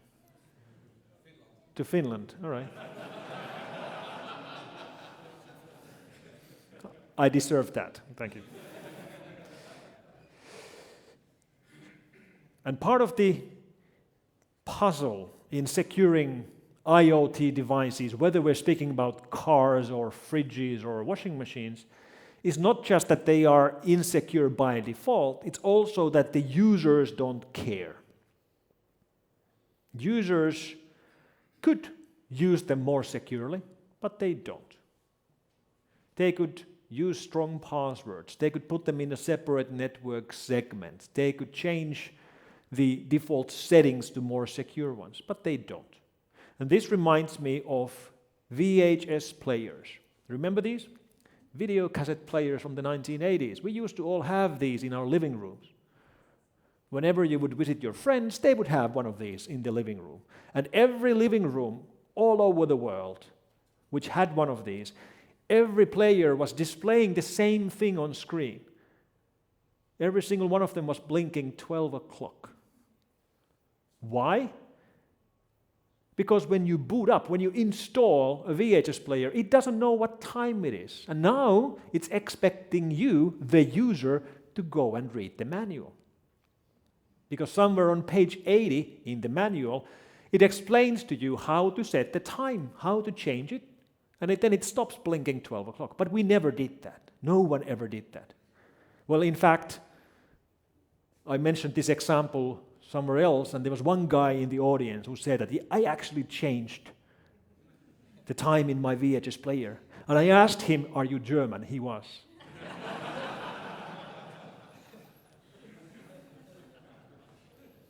And this is what we're doing with our IoT devices. When you buy the new security camera, it's going to be an IoT device. All security cameras today are small Linux servers with a HD camera and an encoding chip. We buy a security camera, we take it home, we unbox it, we put it on the wall, we install the application, we pair the app with the camera, and it works. It works. Look, it works. Don't touch it. Don't change anything. No, it works. That's what we do. We never read the manual. The manual would explain to us how to segment the network, to keep the video stream in the public internet, but to keep the admin interface out of the public internet, so it can't be hacked. But we don't do it. Just like we didn't do this. Except maybe that one guy in Germany. I'm sure his IoT security camera is securely configured. And if this is true, then it's easy to forecast what's going to happen. So I'm going to forecast human uprising against the robots. And yes, you heard me right. Human uprising against the robots. And I know what you're thinking. You're thinking Terminator 2. That's not what I mean. I don't mean Terminator 2 at all. I mean trash cans.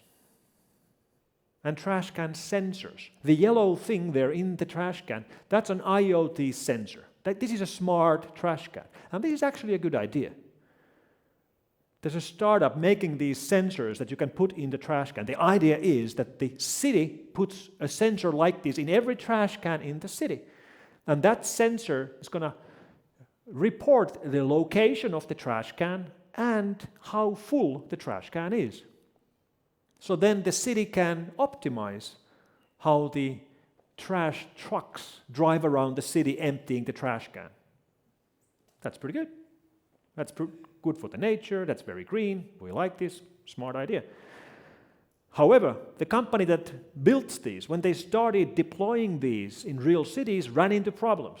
The problem was that these sensors were coming back broken. And they are very hardened devices. They're not supposed to break. They're supposed to be inside of a trash can. They shouldn't break easily. Nevertheless, they were coming back broken. And not just being broken a bit, they were coming back horribly broken, in pieces. They couldn't figure out why they were coming back broken until they started looking at security cameras in which they saw that they were actually being broken on purpose. They were actually being hit and smashed into pieces. By who? By the truck drivers. The truck drivers hated these sensors, these yellow things, before which they would go around the city every week. Now they would only go around the city every month. These yellow things were taking away bread from their table. They hated them. And this, my friends, this is the human uprising against robots that I mean. It's not about Terminator 2. It's about truck drivers smashing smart trash can sensors into bits because they want to keep their job.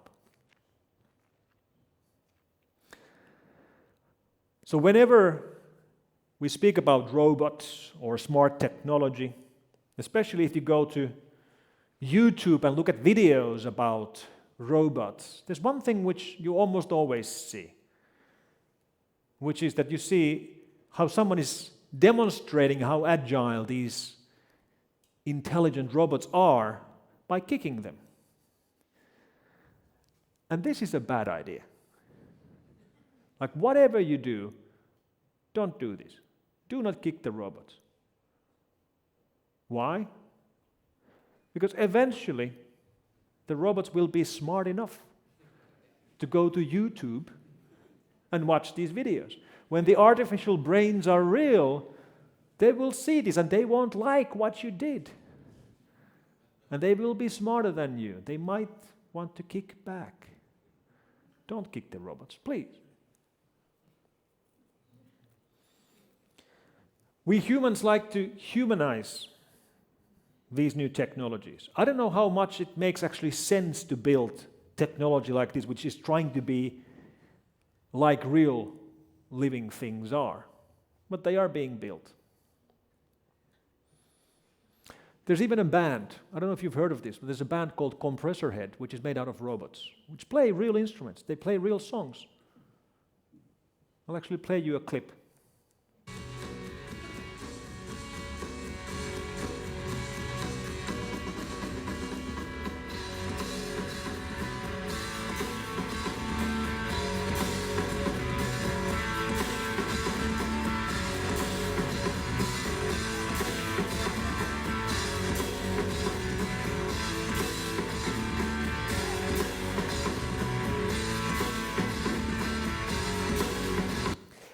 So, if we look back to where we came from, look at the technology changing around us, we are living in the middle of revolutions. Everything is becoming smaller and smaller, cheaper and cheaper. Everything is becoming a computer. We already lived through the internet revolution. Now we are in the middle of the IoT revolution. And if we live long enough, if we go jogging and eat salmon and salad, we will live long enough to see the third revolution, AI revolution in our lifetime. And a great example on how technology is changing fast is this computer, our website from 1994. This is a 486 25 megahertz machine. By today's standards, it's not very fast. But at the time, it was pretty nice. I mean, it was fast enough to run a website. Remarkable. So I wonder, with today's technology in 2018, how small would this be? Like, how small could we make a computer of this power? And the answer is, IBM has announced that they are working on a new chip which is roughly the same power as this 486 25 megahertz, and it's tiny. This is a pile of salt. These are grains of salt, and the black dot there is the computer. This is what happens to technology in 25 years. Now imagine 25 years into the future. We are living in the middle of revolutions. And I think we're lucky to be alive right now. Thank you very much.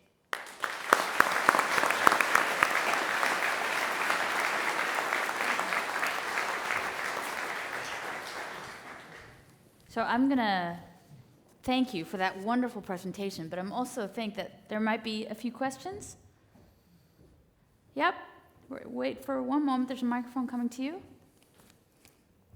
Thank you. I have a question, and maybe I disagree a bit with your phrasing in the middle of your speech. You said that we restrain technology because we want to have humans making decisions instead of having AI making decisions. I think that we don't want to make the decisions. We want a human operator or a human driver to say, that was the best I could do. I'm very sorry I crashed my car. With my limited cognitive ability, I couldn't do it. But if we have an AI, then we come face to face with the decision before the accident happens. The car has to be programmed to hit the older person or the unemployed person or some other person. And we do not want to have to make these decisions to legitimize those decisions, I think. I agree, and I think a crucial question is within the company that's making that technology. For example, self-driving car. Who exactly made the decision? Like, if the technology has been programmed to do something in extreme situations, like it's going to crash and it has to decide whether it's going to crash into a wall, which is dangerous for the passengers, or into a human, which is dangerous for the human on the road. Who exactly made that decision? Like, was it made by a panel within the company, like an ethics panel? Was it made by, the chairman of the board? Was this decision made by the CTO? Or was this decision not made at all? Which means the decision was made by a junior programmer who's at the keyboard. And I'm afraid that in many places it's being done by the junior programmer at the keyboard because it's not actively done anywhere. And this is one of the problems we face. So I have a small suggestion. You know, you were saying, why do we have this mattress detection for the smart mattress? Did you know the country with the highest percentage of Viagra use in the EU is? Netherlands? Spain. Spain, okay. Netherlands. Okay, there we go. Could be an explanation. There was one more question. Yes. One moment, please. Yeah. Yeah, well, thanks very much indeed for such a great presentation. You made a very strong case that we must make the rules now whilst we still can. At the same time, we probably all recognise that technology is typically miles ahead of the regulator's ability to respond. How do we break that circle? Because it sounds like it's quite urgent. Well, the answer is I don't know. And I share your worry, because it's not just a question of technology rushing ahead faster than politicians or regulators can adapt. This is more than that. This is a race. This is a race on who's first, because Google wants to be the first. Apple wants to be the first. Microsoft wants to be the first. IBM wants to be the first. And when you are in a race, the one thing you don't do is to stop and look around. Are we doing this safely? Because you're in a race. So the problem is very real, and I don't really know what is the answer, unfortunately. There's going to be more questions. I'm going to stop for a minute because we are running really over time. It's now exactly 2:59. We're going to have a 10-minute break. Mikko is here, as is Ibo, during the break. I would very strongly urge, there are a few questions in the back. Please come forward, talk to Mikko, 10 minutes. We're back here for the panel. Is everybody okay with that? Yeah? 10-minute break. I'll see you sharply in 10 minutes. 3:10.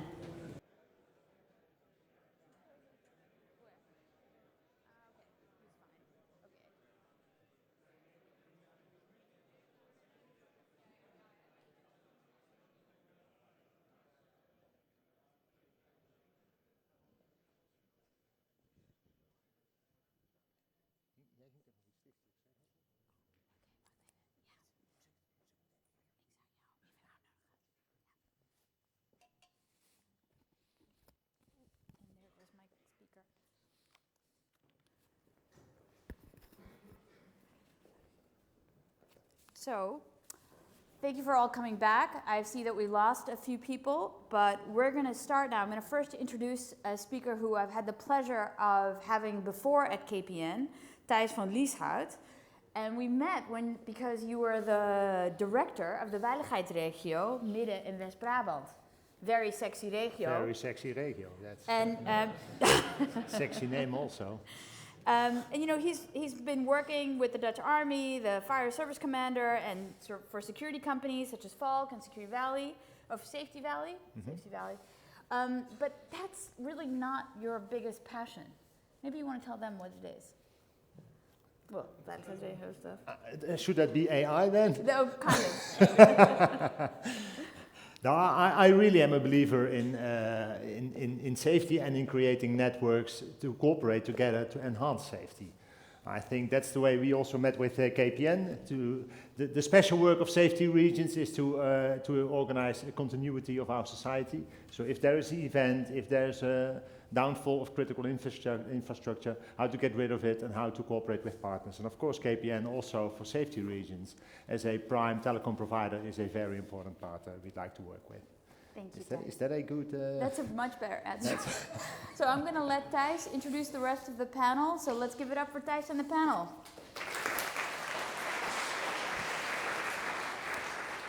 Well, thank you, and I think we have a very interesting panel. And shortly, if I may, just a second before introducing the panel, why I think this is a very nice convent, and why it's maybe a bit strange that I am now your moderator, because I think out of these people, I know the least of AI, and I think I'm pretty sure about that. Still, it is the prime innovation driver we selected for the coming years to organize safety and security in our region.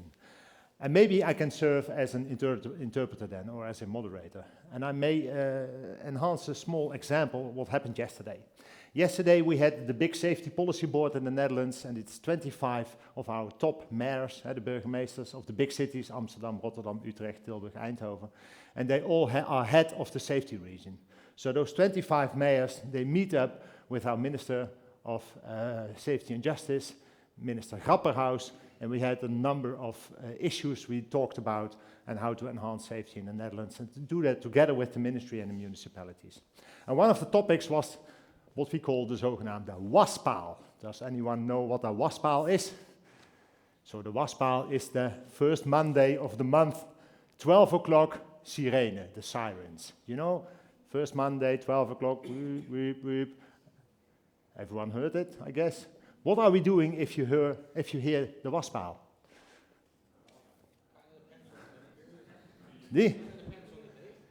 Depends on the day, but so if it's not Monday the 1st, if it's today, if now the siren will run off outside, what are we going to do? Radio 1. Radio 1. So where do you listen Radio 1 then? Oh, you are very badly trained. This really worries me. Nobody knows? Weep, weep, weep. Go inside, close the windows and the doors, turn on the radio to your local news provider. So yesterday we had a discussion, shall we get rid of it and instead take modern technology? Alert, direct alert on your cell phone, broadcasting on your cell phone, or maybe direct alerts on television or radio. And those mayors in the room said, but my mother still doesn't have a cell phone. So she's inside the house and she has this old fixed telephone, probably by KPN, with this draaischijf. I don't know what's that in English, you know, with that draaischijf. And she doesn't want alert 1 on 2. So we have now the old siren system with only 70% coverage of the population. We have the new direct alert using all kind of smart messages on the cell phone and giving you exact good information, what's wrong, what to do. It has a coverage of almost 90%, but still it's refused. And it's postponed now for 1 or 2 years because the minister has to go back with our stakeholders to discuss this new technology and to see if it really fits in the mind of our policymakers and our decision makers. So I think we have a long way to go to use the benefits of AI and innovative technologies in our society. Now I'm glad that we have a smart panel over here, and I would like to introduce them to you on the fly, so to say. To make the nation smarter, we have Bob de Wit. And Bob is Professor of Strategic Leadership at Nyenrode Business University and co-creator of the Center of Strategy. Bob has also, together with others, authored almost 18 books, under which a strategic management book which has been adopted by more than 200 universities and business schools worldwide. In 2017, Bob addressed the impact on artificial intelligence during his inaugural speech at the Nyenrode Business University. So please give a hand to Bob.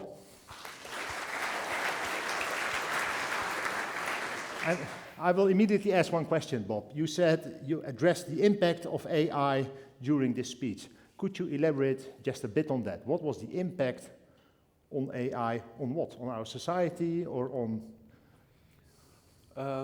Yeah, well, that's a complicated answer, of course. Oh. But I think we underestimate the impact of AI, but also other technologies on society, you know. We very often call it even something like Industry 4.0 or something. And what I mean with that is that we assume that the society as we have currently, how it's organized, and how our democracy is organized will remain the same while we get new technologies. And I think it's going much further. I think that not only technologies are changing the way we think, but it will change the whole society. And that's the basic impact of those technologies. So you agree then with Mikko's observations that we will be in a third revolution, and that the third revolution will drive all kinds of changes? Well, basically, I think it will be even more fundamental than he is saying, because the way that we are organized with democracy, and we are voting on parties on the left and the right, is something that becomes obsolete, because, you know, we're entering a different kind of society. We are leaving an industrial organized society. We're coming into a different kind of society. We are also developing a Sapiens 2.0. We are developing new kind of organisms that are our natural enemies. I mean, that's going to change our society. So I think it's much more fundamental than that. Okay. Thank you for this introduction. Then we have Jelle van Haaster from the Ministry of Defense trying to make our nation safer. Jelle, don't Again? you? Please. Jelle is an award-winning writer. He won a lot of awards, already very young. Software programmer, developer and speaker. He is an officer of the Royal Netherlands Army and has a diverse background in legal, military and technical defense matters. Jelle recently developed an award-winning software app for effectively utilizing social media during military operations. And he's the author of multiple scholarly IT law, IT and military operational publications. So Jelle, you designed an award-winning software app for during military operations. To what extent differs that from other software apps we use to read social media during crisis or in normal day-to-day business? Yeah, very interesting question, because we as armed forces tend to forget that Africa, for instance, where we currently are deployed, that there is internet there, so running water is a problem, but the internet works over there. So when we are getting deployed, then the first thing we do is hand over our smartphones, we leave them at the base and stuff, but you have very strange situations that we drive for 2 hours through the desert, asking a local whether everything is all right, if there are any issues. That local is looking at us with a slightly funny stare and goes like, why couldn't you just send a text message asking this very question? So we tend to forget all that kind of stuff, and that we can deploy data mining tools and data mining software in mission areas, yeah. And what's particularly then that it will work with the military systems and the military Yeah, exactly, so system. map the environment and stuff, yeah. Okay, thank you. Then we have an embedded pirate over here, as we might call it. We have Matthijs Pontier. Pontier, is that correct, Pontier? Matthijs is a scientist and activist, and you can see that he's not wearing, he's not wearing his tag. I thought that was maybe an act of rebellion. And he's part of the political party, the Piratenpartij. I don't know if we have that in other countries as well. Matthijs studied artificial intelligence as well as cognitive psychology and obtained his master's degree in the direction of cognitive science. As a scientist, Matthijs focused on the ethics of artificial intelligence, and he designed ethical decision models for computers and robots. Next to that, he was the first Dutch scientist who signed the pledge against killer robots. And also a member of the City Council of Amsterdam. No. No? Shadow Council? I'm in the waterschap. Oh, in the waterschap? Yeah. The watership, is that? We will explain that later on. It's difficult. But you said you designed ethical decision models for computers and robots. Right. How does that separate, or how does that vary from ethical decision-making models for humans? Well, actually, I was trying to mimic ethical decision-making by humans, and of course, human ethical decision-making is very complex, so it was just a simplification of that, to be honest. So what I first did was study emotional intelligence, so mimic emotional intelligence, human-like emotional intelligence for computers and robots. And then when I was working on this ethical decision-making models, I found out that it was very important to add human emotional intelligence to have human-like ethical decision-making. So, for instance, you have this trolley dilemma and a footbridge dilemma. So in a trolley dilemma, there's a train running and it will drive over 5 people and kill them. And you can set a lever so that it will only kill 1. In the footbridge dilemma, you're standing on a bridge and you can push a guy in front of the train, and there are some people working with ear protection. So then also, instead of killing these 5 people, it will kill this 1 person that you push. And if you ask people, would you set the lever for the train to take another track, then almost everyone does that. But if you ask them, would you push this guy in front of the train, then almost nobody does that. And that has to do with emotional processing. And then to be able to program this difference, it was important to add this emotional intelligence. So pushing is more difficult than a technological solution. For humans, yeah. For humans. Yeah. And now if they use this model with emotional intelligence also for computers, and then it's another discussion if you want this and in which case do you want this, but that's a different thing.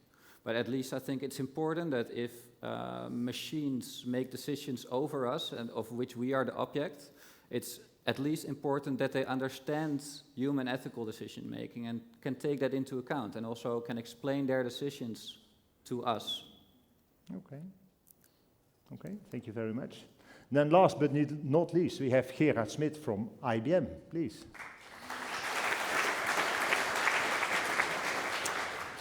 So it's making the nation smarter, making the nation safer, setting individuals free, maybe, from the Pirate Party, and IBM definitely making the nation more wealthy if you pay tax. But you said you couldn't elaborate on that. As a company, of course. Exactly. As a company, it's complicated. Yeah. Gerard Smit is IBM's Chief Technology Officer and Technical Sales Executive for Belgium, the Netherlands, and Luxembourg. He also leads the IBM Center for Advanced Studies and University Relations team. And Gerard, I also read that you are a member of the Distinguished Engineers within IBM. Yeah. Is then there also a group of non-distinguished engineers? There are the rest that is 349,500 non-Ds. Yeah. And I'm so what does it do, and what do you deliver then for the company with that small group? Yeah, we are looking more or less to what kind of technology impact AI and quantum computing and blockchain has on business models of organizations. So what my colleague in Finland said about the tiny chip, the multi-computer, is not 25 years. It is only 5 years away from now. Okay. So we are going to put that kind of technology, chip technology, onto products.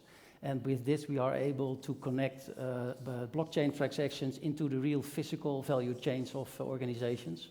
And we are also deploying that, for instance, here in the Port of Rotterdam, because the Port of Rotterdam wants to invite the first autonomous ship in 2030, and currently we are building already with a couple of partners a whole IoT environment powered by AI technology that we can track and trace all kinds of shipment, and that we know exactly when a ship is coming into the harbor, when he can into the port, and on the greenest and the most fuel efficient way to get on board.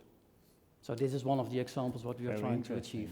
Yeah. And does everybody know what the Chief Technology Officer does in a company like IBM? I don't. I understand the technology, but maybe you could elaborate on that. Together we are more or less investigate all kinds of technology directions on a global level, and then we decide what our top 10 or top 20 technology processes and items that we want to invest on. And then we select there 3 or 4, and then we build it out, make product market combinations, and build products and services that we can deliver from the cloud. So for instance, from an AI perspective, we deliver now 50 AI capabilities, from speech to text, text to speech, visual recognition, all from the cloud. Okay. So that is what we are doing. Yeah. Thank you very much.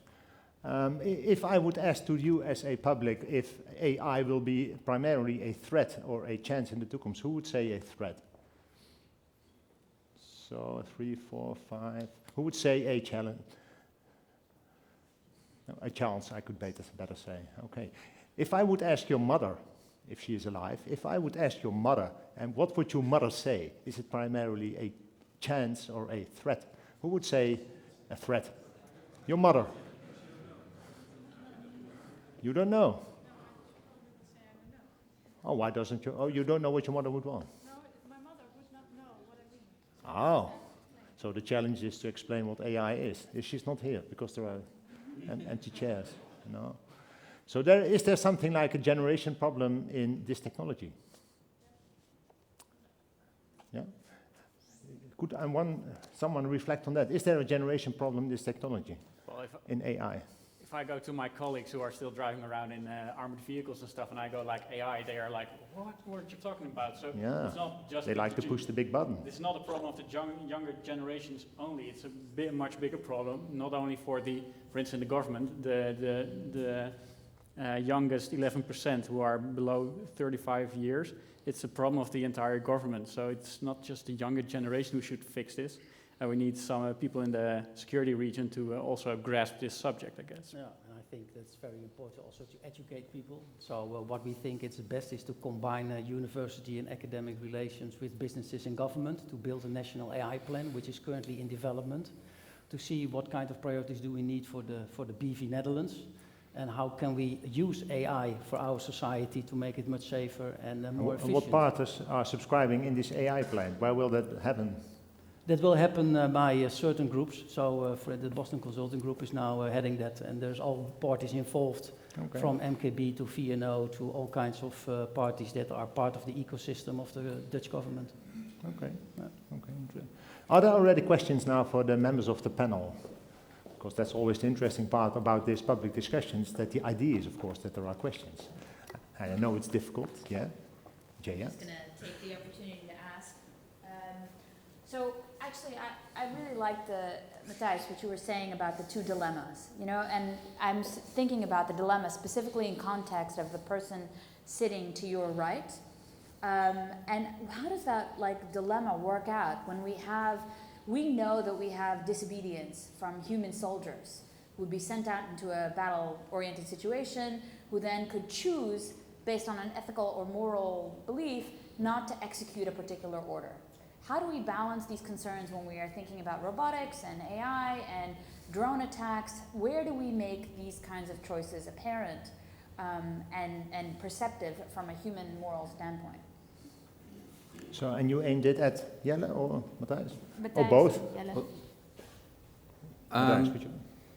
Well, I signed this pledge against killer robots for one thing, because I thought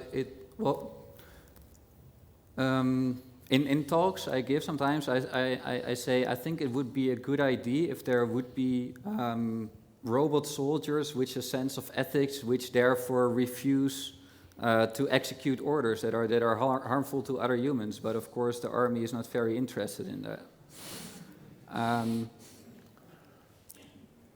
So I think it would be a good thing if people would sometimes make decisions against their orders, because I don't believe every orders that are given by the army are ethically very good.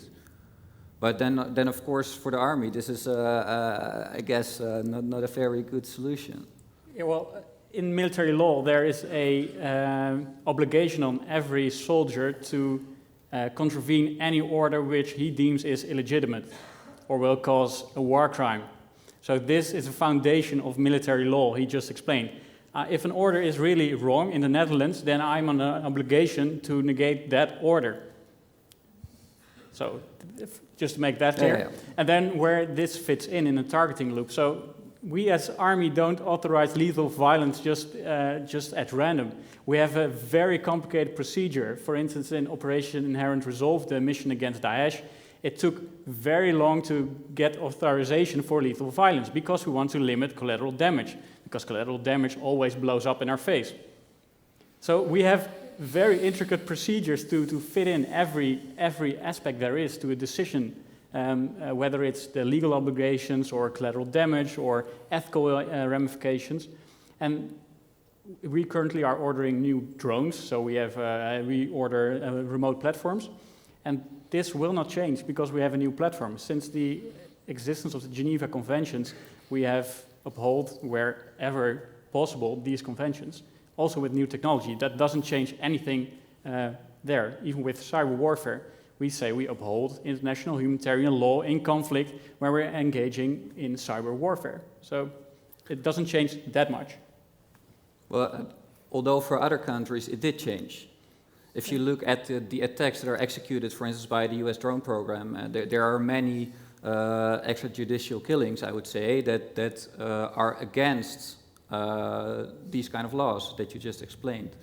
So do you believe that in the Netherlands this could never happen for some reason, because we have better laws than the US, or could you elaborate on that? Well, we all operate under very similar laws, but the US have a somewhat liberal interpretation of international law. Yeah. Yeah. But isn't that more of a general characteristic of human beings? I think we are overestimating the judgment capabilities of human beings. If we would make a sort of algorithm and we have a number of rules, you know, what we should do and what not, and they behave like that, then probably will behave better than human beings. I mean, if you look at the history of human beings, I don't think that ethics is our core competence, you know? If you see what we have done, so, you know, and you can call it a sort of, you can call it the liberal explanation of the laws, but yeah, that's the whole problem with human beings. I think the whole discussion also is affecting Asimov's law. More loud, please. What? It's harder. Oh, no. That's the microphone over there. Yeah. Okay. Yeah? Okay. Yeah, so it is against the first law of Asimov, and it said that robots may not injure people. So how are we coping with that? Because that, I think, is a very important one. And also, if we tend to have algorithms that makes decisions without any human intervention, so also from a legal perspective, that is not possible. Because I think that somebody in the war law. I've also joined the army 2 years. There's also something in the juridical sense, and that a private person needs to be responsible for doing the execution, and not a machine.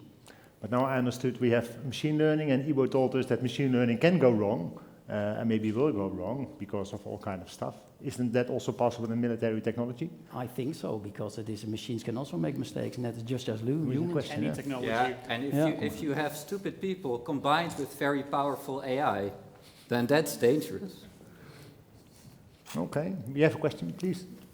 Yes, I think I'm a little bit in favor of robots in military, because if you are walking down somewhere in Vietnam, for example, or in Indonesia in the past, and they capture your body, the guy who's next to you, you find him back later. I can give you kind of examples of what happens, and then those people start killing whole villages. That will not happen anymore because you have the machines in the air, and that's a lot safer for everybody. So I think that the extreme things will not happen anymore. Of course, you will have collateral damage, but the issues that we had in the past will not happen so much anymore. No feelings of revenge. Not so much for the countries that have the machines. But if there's a country that has a lot of machines and the other country doesn't have them that much, because you're not sending in your own men, there's a very low threshold to start a war against another country. And I think that's the biggest problem of this, that this threshold to start wars gets lowered. And then, of course, for the country that sends out these drones to kill some people in Pakistan, for the US, it's not so bad. But the Pakistani people, they do get traumatized. And there's also some very interesting documentaries of people becoming afraid for the sounds of these drones because there will be other killings again. Of course, when robots are killing people, it's still affecting people. Okay, you had a question? I think the problem is more even complicated than having the robot make a decision or a human having the control. I think even if you take humans far away from the actual scene, pushing on a button is way easier than pulling the trigger. So in that sense, also even taking away decision from the robots and giving it to human, but taking human away from the scene is even, I think it doesn't solve the problem. So we have even bigger problem than having robots or human involvement. Okay. And yeah, so basically what you're saying, that if the price in human lives is too low for a nation to go into war, the threshold for going into war is too low. So there must be a price into human lives, and not only in technology or in costs. So that's basic. It also has to be to do with things being equal.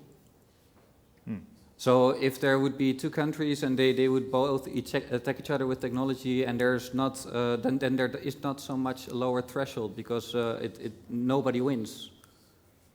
Okay. But so I'm not saying the cost should be high, but if there's the stronger countries that are already stronger, they also get stronger by technology, and then it gets very easy for them to attack other countries, and that may lead to bad results. Okay. Okay. Here's a question. Yeah, come to you in a second. Ja, hier naar voren, sprintje. Just a second. 1, 2. Yeah, there's the microphone. Yay. It's coming down. Over here, yeah, thank you. Well, for centuries, the development of technology has always been looked upon with if this is going to be a threat or a benefit for society. The development of AI wouldn't be any different. But what you see is a hammer is still a hammer. You can build a house with it, or you can kill a person with it. It's the same with AI technology. But in the if it is some governments who are having, you know, I don't know how to put it, having bad ideas, then you have technology worldwide having bad intentions. How do we go around it, about it? I don't know if the question is yeah, well, how do we so deal with it? You say technology is neutral, yeah, but it can be used to the benefit and of course to yeah. the detriment of a society. And then the question is how you can prevent that. Yeah, how can we prevent as a whole species to be wiped out by robo-killers? Yeah. Is this also part of a discussion within IBM, Gerard? That this technology might also be used to the worst? Of course, because as a technology provider, we also have collaboration with other competitors as well. So, for instance, we joined the Foundation of AI, where we, together with Apple, with Google, with Microsoft, with Amazon, and 80 other parties are discussing this kind of matters, because also we see that there are difficulties and also societal problems that will continue with these kind of new technology developments. So we have indeed, we have also with our competitors, we have a forum and we have discussions also from applied to fundamental research and also from a legal standpoint as well. So that is indeed something. And also from an ethical standpoint? Absolutely. We have also ethical officers in our organization. Okay. And we have also bring in trust and transparency in our organizations. And we have also delivering trust and transparency services when we can monitor and when we can decide whether a kind of algorithm, what kind of data models they have used, and also that we can say you need to retrain that model because that model is biased, and you need to use that data sources to retrain again to make the algorithm unbiased again. You krijgt een hint. So you get a hint. Yeah. Okay. So this is an example of what we are doing. Yeah. Okay. So that's partly giving answer to your questions of how to get bias system scrutinized by. It's called trust and transparency services. Okay. And it is also, it can be used for other distributed learning and reinforcement learning algorithms from other parties as well. So from Microsoft and Google and Amazon as well. And I think this is good news, because if you look at power structures, large tech companies work worldwide and have access to a lot of technology. They're building up a lot of power. Actually, they're getting much more power than current companies. While nation states are limited to the borders of their nation states, and they don't have that power. So the whole power structure is going to change on our planet. Yeah. So what you get is that the relative power of nation states is decreasing and of large tech companies is rising. If companies like IBM and Google and others take that ethical perspective into consideration, and they feel responsible for what we do in the world, that is good news, because if not, then there would be a big issue. Yeah. So I'm very happy with that. I agree that it is important, but I would add to that large companies, they don't necessarily or don't really have democratic control. So I would say, especially if we agree that companies are getting more powerful compared to nation states, it's important that we demand transparency over artificial intelligence so that we can see how they are making decisions and can explain themselves to humans. But we should also demand some democratic control over it, because we are handing a lot of decisions over to technology, and it shouldn't be just a few powerful companies that decide how these machines make decisions for us. We should decide that together.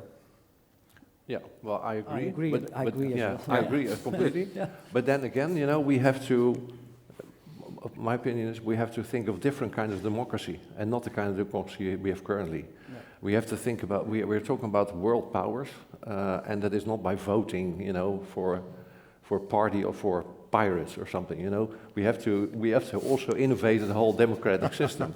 And one of the things I'm looking for, well, the direction I'm thinking of is that the companies are going to behave themselves as responsible citizens, and citizens are going to behave like responsible citizens. And that's the democratic control I'm thinking of. That's exactly what happened with the Zuckerberg hearings, right? So the European Union saying to Zuckerberg that he is responsible for social and political stability on his platform. So that's a classical governmental task delegated to the industry. So the first items illustrating this approach are already happening, I guess. Yeah, but still, you know, the European Union people there are not elected. You know, they're not representing me. And I think there's much more power from people like us, and we take a counter movement. If we don't like Facebook, you know, we move. And we make an app in order to make sure that we are not being captured in a bubble, you know. We do that, not them. Yeah, we can actually solve this for a part with technology too. There's lots of e-democracy solutions with which people can have a direct say on how companies should develop. Exactly. Yeah, exactly. I think and they can develop in co-creation with its users actually. Yeah. Lubach on Sunday would love a solution like this, I guess. Pardon? Lubach on Sunday would love a solution like this, I guess. Yeah, maybe. Yeah. I guess so. Yeah. I Good guess idea. so. We have some other questions. Yeah. We have some other questions. I asked the members of the panel because we have different roles within our society over here. As I stipulated earlier, we asked them, what would you like to ask another panel member? And Bob, this is your question for Gerard. Well, you can read it, maybe. I can read it, yeah. Yeah. Should the Dutch police purchase artificial intelligence security robots? I saw that somewhere. That are patrolling neighborhoods that are dangerous. I thought it was Sao Paulo or something. Yeah, Brazil. And they're just running there without, you know. And I was thinking, you know, they can collect intelligence, but also if you produce them on a large scale, it's much more cheaper, and you get much more information than if you take police people, and they are also not in danger. So. Could be that we replace to begin in dangerous places. Yeah, it's an interesting question because you asked that to a son of a police officer. I come from a police family. My uncle is in the police. Everybody in the police except me. I did my homework. I did your homework, great. And I think that what I always wanted to be very clear on is that man and machine needs to work together, not separate from each other. So we call that cognitive computing, and we say it is not artificial intelligence, but augmented intelligence. So we want to use machines that support the human thinking, that they can understand, reason, and learn, and that they will be powered by systems. And relate on this already happens, of course. You said, for instance, the example in Brazil, but for instance, in Vancouver, in Canada, and in the LAPD, use also predictive policing in their day-to-day work. So they can already predict where some crimes will exist. And based on all kinds of structured and unstructured data, they can correlate all the data, and they create heat maps, and they work exactly where they can dispatch police officers where they expect within 2 or 3 hours there's something that could be a crime. Kind of predictive policing. Exactly, and also they use visual recognition from drones and inboard cars and CCTV cameras. And they can also, using visual recognition, if there is a burglar or a bank robber in the neighborhood of a bank, then they can drive already seen and see and monitor what those guys are doing. And the same system is also being deployed now and piloted in the Netherlands. So it is called the criminal adaptive system, which is almost the same. And then there needs also to be more regulations and more ethical rules how we can use this kind of system, because then you get negative exits such as profiling, etc. And there is no legal authority yet that also monitors and detects what the police are doing. So in retrospective, I said, okay, man and machine together, but I think that must be also an independent authority that also can monitor what the police is doing and how they are using the system. Okay. Is that an answer to your question? Well, of course, it's a machine-human combination, but that has different kind of, variations, if you know what I mean. So, Yep. so if there's at the end there's one person deciding on something, there's also a combination. So we have to decide what kind of combination exactly we want. Yeah. And we are still in the beginning of artificial intelligence, so that is also so it needs also development and also what the impact will be on society and what are the real results and how do we retrain this kind of system to make it more effective as it is already on a day-to-day basis. Yeah. Okay. And just to get a flavor from you, who's saying yes? Please raise hands if you say yes. We should buy autonomous systems for patrol. Oh, it's not bad, not much.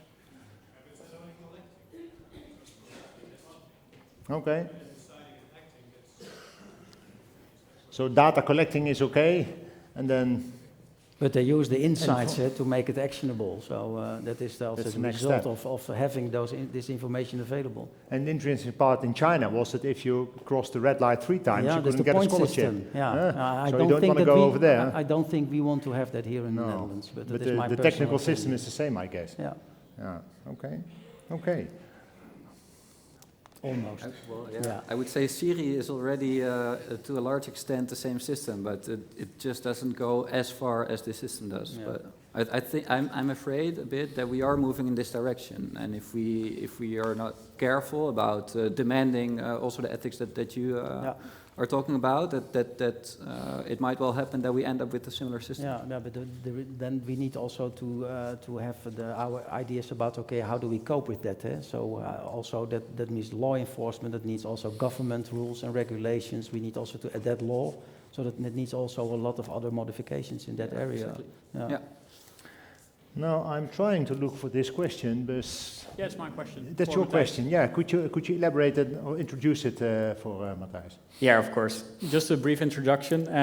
We're about the same age. We share the same values. Went to the same city, university, and stuff. But he's working for the Pirate Party, and I work at the big, angry, and evil government from his point of view. And it's better to be a pirate than join the navy. Yeah, exactly. Yeah. But so the question is, of course, because he successfully campaigned for the Sleepnet wet, or the law on the intelligence and security agencies. He campaigned for that, and in that law there were certain new powers for intelligence and security services. So my question to him, as we're diametrically opposed in this panel as the government and the Pirates Party, which is not entirely true, of course. But how do you strike a balance between the freedoms we both hold dear and the ability of me and my colleagues, some here sitting as well, to do our job? Yeah, indeed, of course I also work for the government for part of my time, but yeah. And I'm very happy that you are too, because I think that the government needs smart young people to keep us safe, actually. And for one thing, I think that a balance always seems a bit to suggest that the one thing is opposed to the other thing, but that's not true. It's not like we need to give up freedoms to be more safe. Actually, we need freedoms to be safe, I would suggest.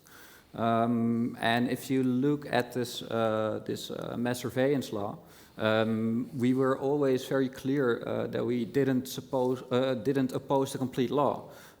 We opposed the dragnet surveillance, as we called it. And also, if you look at the terrorist accidents that there have been in the Netherlands and other countries, then usually the people who made this attack were already known. And I think this demonstrates that the problem is not so much that we don't have enough information. The problem is often, I think, that we have too much information, and therefore we are incapable of acting effectively upon it. So we have always been campaigning for a better law in which there's targeted surveillance instead of dragnet surveillance. So basically only look at the people who are actually a threat. We also campaigned against using 0 days. If there's a vulnerability that's known, then always report it and not keep our devices unsafe on purpose so they can hack us too. Not automatically sharing complete databases, but only sharing certain information from these databases. So we have been campaigning for a better law, and I still hope this law will improve, because I think it is important that this law is updated, but The government should have done way better than they have so far. I tend to agree, but that's well. And one thing that I always like to add is that I'm not sure whether you know Bill Binney and his documentary A Good American, but I think he demonstrated quite well that targeted surveillance actually is a lot more effective than dragnet surveillance. I was on stage with Bill last week, so yeah, great, yeah. Yeah. So you agree on that? Yeah, but I think this dialogue we're having here in a panel perhaps should be done a lot, well, before the law was even launched, and just to the tech industry or the parties, the government, should have this conversation on what we want to be, what our societies should look like in the 21st century. So with AI or without AI, meaningful human control or not. Because that's also a very interesting issue. The first... Are we done? Well, that's one round of applause. Thank you. No, I completely agree here, because if what we're talking about today and development of different technologies more in general is going to determine the future of us and also the future of our children and grandchildren. If you think what they're doing, what folks are doing in the parliament, they're talking about all kinds of things, you know, dividends and Zwarte Piet and what have you. This is not discussed. I mean, this is where we have politicians to make decisions for our society, and they're not even talking about it. No, they're lacking the intelligence, oh, no, not the intelligence, but they do not have the domain knowledge. Domain knowledge. But you know, laws are always following the will of a nation. They are not shaping it, they are following it. So where should it be addressed in this discussion, if not in Parliament? Yeah. Should that then be somewhere in public-private partnerships or in think tanks, or where should this discussion then be addressed, if not in Parliament? Yeah, well, it should be addressed in Parliament. It is not. And I think all kinds of laws are being implemented without, getting people involved. Yeah, so there are all kinds of laws. We have not been, asked what we think about it. There's been not a discussion what kind of society is going to be, not kind of choices that being made. The whole balance between privacy and security. It's just not discussed. So people make choices for us without informing us and without any discussion. But we have a prime minister who doesn't like vision. I think there's no possibility of finding the right way in that sense. I think there's lots of things that we can improve on democracy to make it easier to get these discussions going, though. There are some questions, back and over there. Yeah, we do. We have to. Yeah, and we also have a question from our followers on YouTube. We've talked about ethics a lot, but different cultures have different ethics. So how and who could ever decide on the ethics of AI? Well, I can explain a little bit about how I developed this ethical decision making for an AI and how what we did with this. So I was mainly interested in medical ethics because that was the focus of my project. So then there were 4 important ethical principles, which are autonomy, beneficence, so making people better, non-maleficence, so not harming people, and justice, which is largely about treating people equally. And then, for instance, you saw that in Eastern cultures, autonomy was relatively less important, and in Western cultures, autonomy was relatively more important. So in Western cultures, people more have a right to harm themselves, you could say. And basically what you then do is just change the weights a bit, because ethics differ on a person, ethics differ per culture, and this way you could simulate all tastes. And then how do you decide what kind of ethics the machine should have? Then I would answer, we need to decide this together in a co-creation. So there's lots of good systems for that, like e-democracy or going together in a group of experts or a group of civilians together with experts or civilians without experts, and this should add to each other, these different methods. Okay.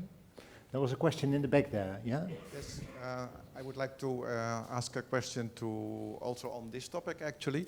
Mr. Smit mentioned that there is a foundation on AI, and there are some rules comparable with the former rules of Isaac Asimov, perhaps. But are the activities of that foundation also to be followed through the internet? Are they open and transparent or something like that? They are open. Because I think that is necessary as discussed in this panel. Yeah, it is just started last year, so they're ramping up more or less. But I think there's a lot of material is already being searchable on the internet, so you can follow the steps and what we are trying to achieve together. And there are always, from every party, there are also announcements about the information about how we cope with ethics from a global perspective. So you can follow that on the internet. Yeah. What is the URL? The internet address, please. Okay, now the Foundation of AI, but I can send it Foundation of afterwards. AI. Yeah. Okay, there was a question over there. Yes. I would like to elaborate on the discussion of the role of the government. I'm missing that role, specifically looking at the fact that only 2 people in The Hague, our national government, do know a little bit about IT and ICT. I'm very worried about the fact that they could play an important role, for instance, by lifting certain regulations or privacy ruling so that corporations can more easily work together and do not need to be very scared for being prosecuted. Because that is what's missing. A lot of people are working on its own, working really together on creating things that would protect us from cybercrime attacks. That will be very helpful. And I don't hear anything about the government, and except for a little discussion we just had. Who are those 2 people in The Hague then, who do know about one, Mr. Verhoeven, the D66 political party, okay. And another, I think the CDA. It's Mona Keizer. It's a politician. Mona Keizer from CDA. Okay. She is responsible for digital transformation. There's only 2, and that's about, that also account for all the major cities. So if those people do not understand how this world is ruled by technology and what the dangers are attached to that, I'm very scared for the future. So I'd like to see a much stronger rule, and maybe that could also be something for this panel to address this issue. Okay.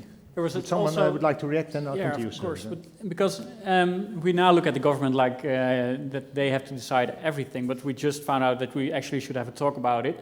It's very classical view also to look at the government in a very traditional way, that they are the sole proprietor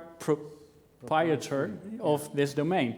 You just heard Mikko saying that non-state actors increasingly have power and resources. So those non-state actors, whether you are an organization, company, or whatever, you can make your voice heard in the government, which you successfully did. So it's not only looking at the government, because that's a very, very passive role to play, I guess. It's an ecosystem of actors, but I understand that it is more also a bottom-up approach. There's also from the municipalities and for civilians and companies are now also elaborating on that, and now also the government understands that they had a business reason to act, and that's why I elaborated a little bit more about that on the national AI plan, and that is coming. So there are some processes, but it is not.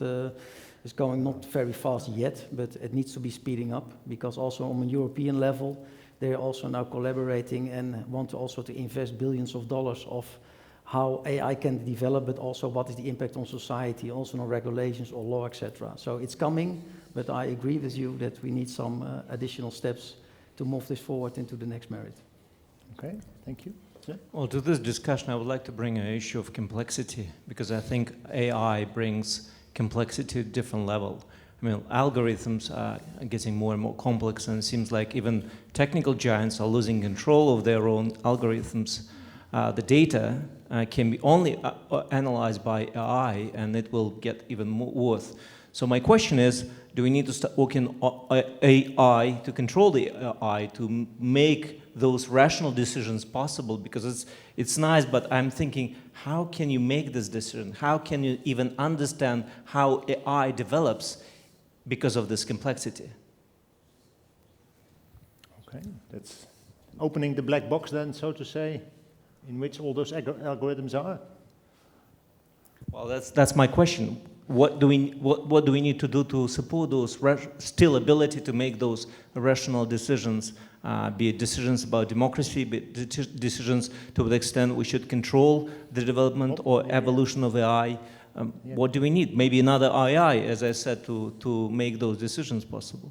Bob, would you like to? Yeah, well, in general, for 20,000 years, human beings have been the #1 on the planet, right? So we took position on the planet, and then we killed our natural enemies, or we put them into a zoo.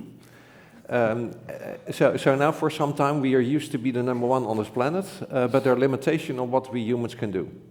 And what I observe is that we are building a very complex society with a lot of technologies, in which all kinds of things go very fast.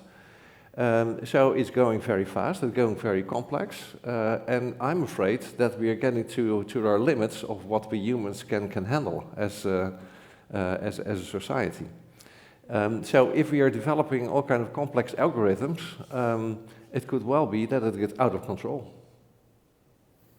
But so I do agree that we need AI to optimize ethical decision making. Basically, AI often has to do with optimization, and we need to be able to define what is human ethics, and then optimize decisions to match our human ethics. And to be able to control this as humans, also an AI needs to be able to explain itself to humans. So that should always be programmed in too. Is that also to your corporate's interest, so to say, to program that additionally in your algorithms? Yeah, so that you can explain what algorithms do and how what kind of data models and algorithms they are using and how they are going to make a decision. So that kind of things will also be developed and is already developed and is available. And is that done by the larger corporates? Is that also done by the smaller companies who create AI programs and machine learning? I do not know what the competition has done. I only know because there's only I think for now, for 3 weeks launched. So it is 3 weeks old, but it is just on the market because there was a compelling reason that we need to have this on the market. Okay. So it is also to mitigate a bias for bias systems. And so that you can also detect. Yeah. Okay. Any more questions on this, Hypo? Yeah, maybe so I of course fully agree with that we should design AI that is explainable and transparent and so on. But it might be interesting to think of context in which it becomes really hard to adhere to these principles. And I think Mikko already, I mean, if you have a context of competition or warfare between countries, I mean, you might be much more effective and efficient if you make it not transparent. And in this kind of context, there might be a very strong incentive not to adhere to these principles. So I think the really hard question is not to put up this, I also did myself, to put up these ethical principles, but to think about how can we still adhere to them in context in which actually there is strong incentives not to adhere to them. So maybe that's something, I mean, you can solve. So we shouldn't wage war with IBM then, probably? Well, it might be interesting for IBM, but maybe the way they do it now is to agree with their competitors that at some point they don't compete. That could be. Right. But certainly if you think of the context of warfare, I mean, if some other countries are not so willing to adhere to these principles, what are you going to do? I mean, that's a very point I was starting to form in my head. But if you have AI, the first country in warfighting who cuts out the meaningful human control, it's much more faster than the country with human control. So that's the big issue that will arise, because Putin said in 2017, whether he's an enemy or not, you can decide for yourself. But he said whoever becomes the leader in artificial intelligence will become the ruler of the world. Wow. Okay. But because warfighting, it's not about the warfighting itself, it's about decision making. It's about the fastest decision maker has the advantage over their competitor, in our case, an adversary. So AI will support this. You see developments in the United States where centaur configurations, so part machine, part man, are working to better make decisions, better inform decisions, faster decisions. And then if you look at if we reach a limit of AI with meaningful human control, then the next step is to cut out meaningful human control. And then we have a big issue with all our ethical frameworks on how we're going to solve an actor that doesn't adhere to our ethical standards. Yeah. So, and therefore I think we should do this with international treaties. Like we had a non-proliferation treaty on atomic weapons, and there was also a successful case on a moratorium of developing certain lasers that would blind people but not kill them.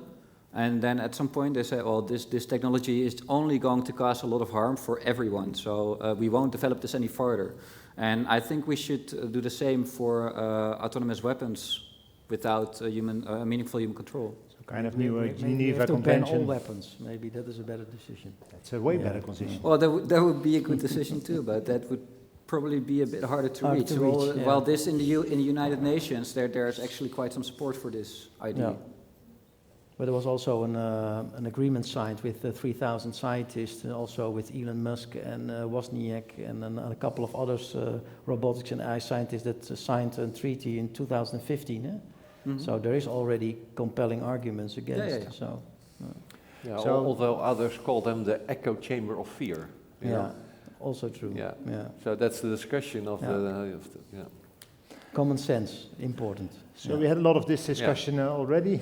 One of the dilemmas brought up, I think it was by you, Matthijs, this one? That is my dilemma. Oh, that's yours? Yeah. Well, the Associated Press account hacked, the Twitter hack in 2013, so the Associated Press account was hacked and it said, well, bombs in the White House, two guys injured. And the consequence of this tweet was, anybody knows here in the audience?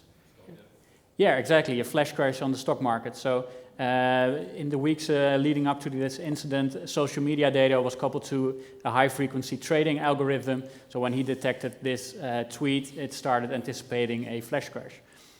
So on the one side, you have high-frequency trading, making us lots of money, and on the other side, you have a vulnerability, namely that it can be influenced by a faulty tweet. So yeah, it was a dilemma for, I guess, Gerard and Bob. Yeah. Yeah, please. Yeah, well, it's a good example because sometimes these algorithms are taking over control of human beings, so and they can be manipulated, so something out of control. I think the stock market in itself is being run by computers and not by people anymore. You know, it's a little bit like if you go to an airplane, then there comes a captain of the ship and of that plane, and it comes here with 4 stars and a cap, and then he gets in and put it on autopilot and starts reading a book. And a little bit is also going on the stock market, you know. So the computers are running the show, so that is out of control. The other thing is that I think we should really go to the essence of what society is for. You know, our society is not for economic well-being. You know, the economic well-being is for having a better society. It's not the other way around. And what do we mean by a good society? You know, what makes us a good planet? What makes us good people? When are we going to be happy? Of course, you need something to eat, and you need to have friends and love and friendships and all that. And for that, you need some freedom, and you also need some security. More of one is less of the other. And we need to make some kind of context in which we focus on the things that really matter. And economic well-being, and you know, these are all, these are means to get to that end. And I think we should have the discussion what we really want as human beings, given those new technologies, and what is really important, what we should put on the priority. Okay. Gerard? No, I have no... Famous last words on this one? No, let me because we are wrapping up the discussion. We are wrapping up because it is... so the trust and transparency is very important. Yeah, you already elaborated but I've elaborated on that. Matthijs, any thoughts on this one? The trust, transparency and democracy. Democracy and transparency. And responsible citizenship. I think that also was a very nice phrase. Nice. Any last remarks from people in the room? Yes, please. Well, kind of going back to that, what is a good society? good decision for society. As for example, we have now, let's say, those automatic tellers at supermarkets, which replace 20 tellers to now just one checking all the machines. And obviously for now it's good because those people are going to do other jobs, but at some point there's not going to be the balance anymore, and there's not going to be things for people to do. So is there something you also think about? Because I hear about the AI when it's a strong AI, but even now as an area, I'm guessing it's going to be an issue for people. Is there something also you guys discuss while having these discussions? No, AI last question. AI will impact jobs, but there is a report of the World Economic Forum, and they have investigated that 75 million jobs will be lost, but they will be at 133. So the net is more than that we are losing jobs. So it will change, and that's everything to do with technology development, what we saw in the early days and early centuries with the new industry roadmaps. You see the same results. So, but I agreeing on that we need to see what we need to do. So things about basisbeurs and all kinds of other things, we need to digest that and see what we can make a decision on. Okay. Well, yeah, thank you very I much. actually think this is a great opportunity for us to think about what we are doing, whether it's really meaningful. So I would say that robots can work for our basic income and give us the cognitive space to actually think about what we want to do with our lives in a meaningful way. And we should change our education system, not to prepare us for a job, but to prepare us for giving meaning to our lives. Well, I think that's a very nice way to close, to wrap up this meeting. Thank you. Can I have a warm hand for the panel, please? Thank you very much. So guys, it is a bit of we've gone over time, so I've been trying to coach Tijs, who's completely off script, to kind of keep to time. So, so I was like, time. But I want to thank you. I want to thank you all for being here for this session where we just scratched the surface of this subject. And what I'd like to see you take home, if we've done anything, we've brought Jelle and Matthijs closer to a bromance. So, always good, right? And I tried to clap to support your bromancy statement. So we'd like to see more of that.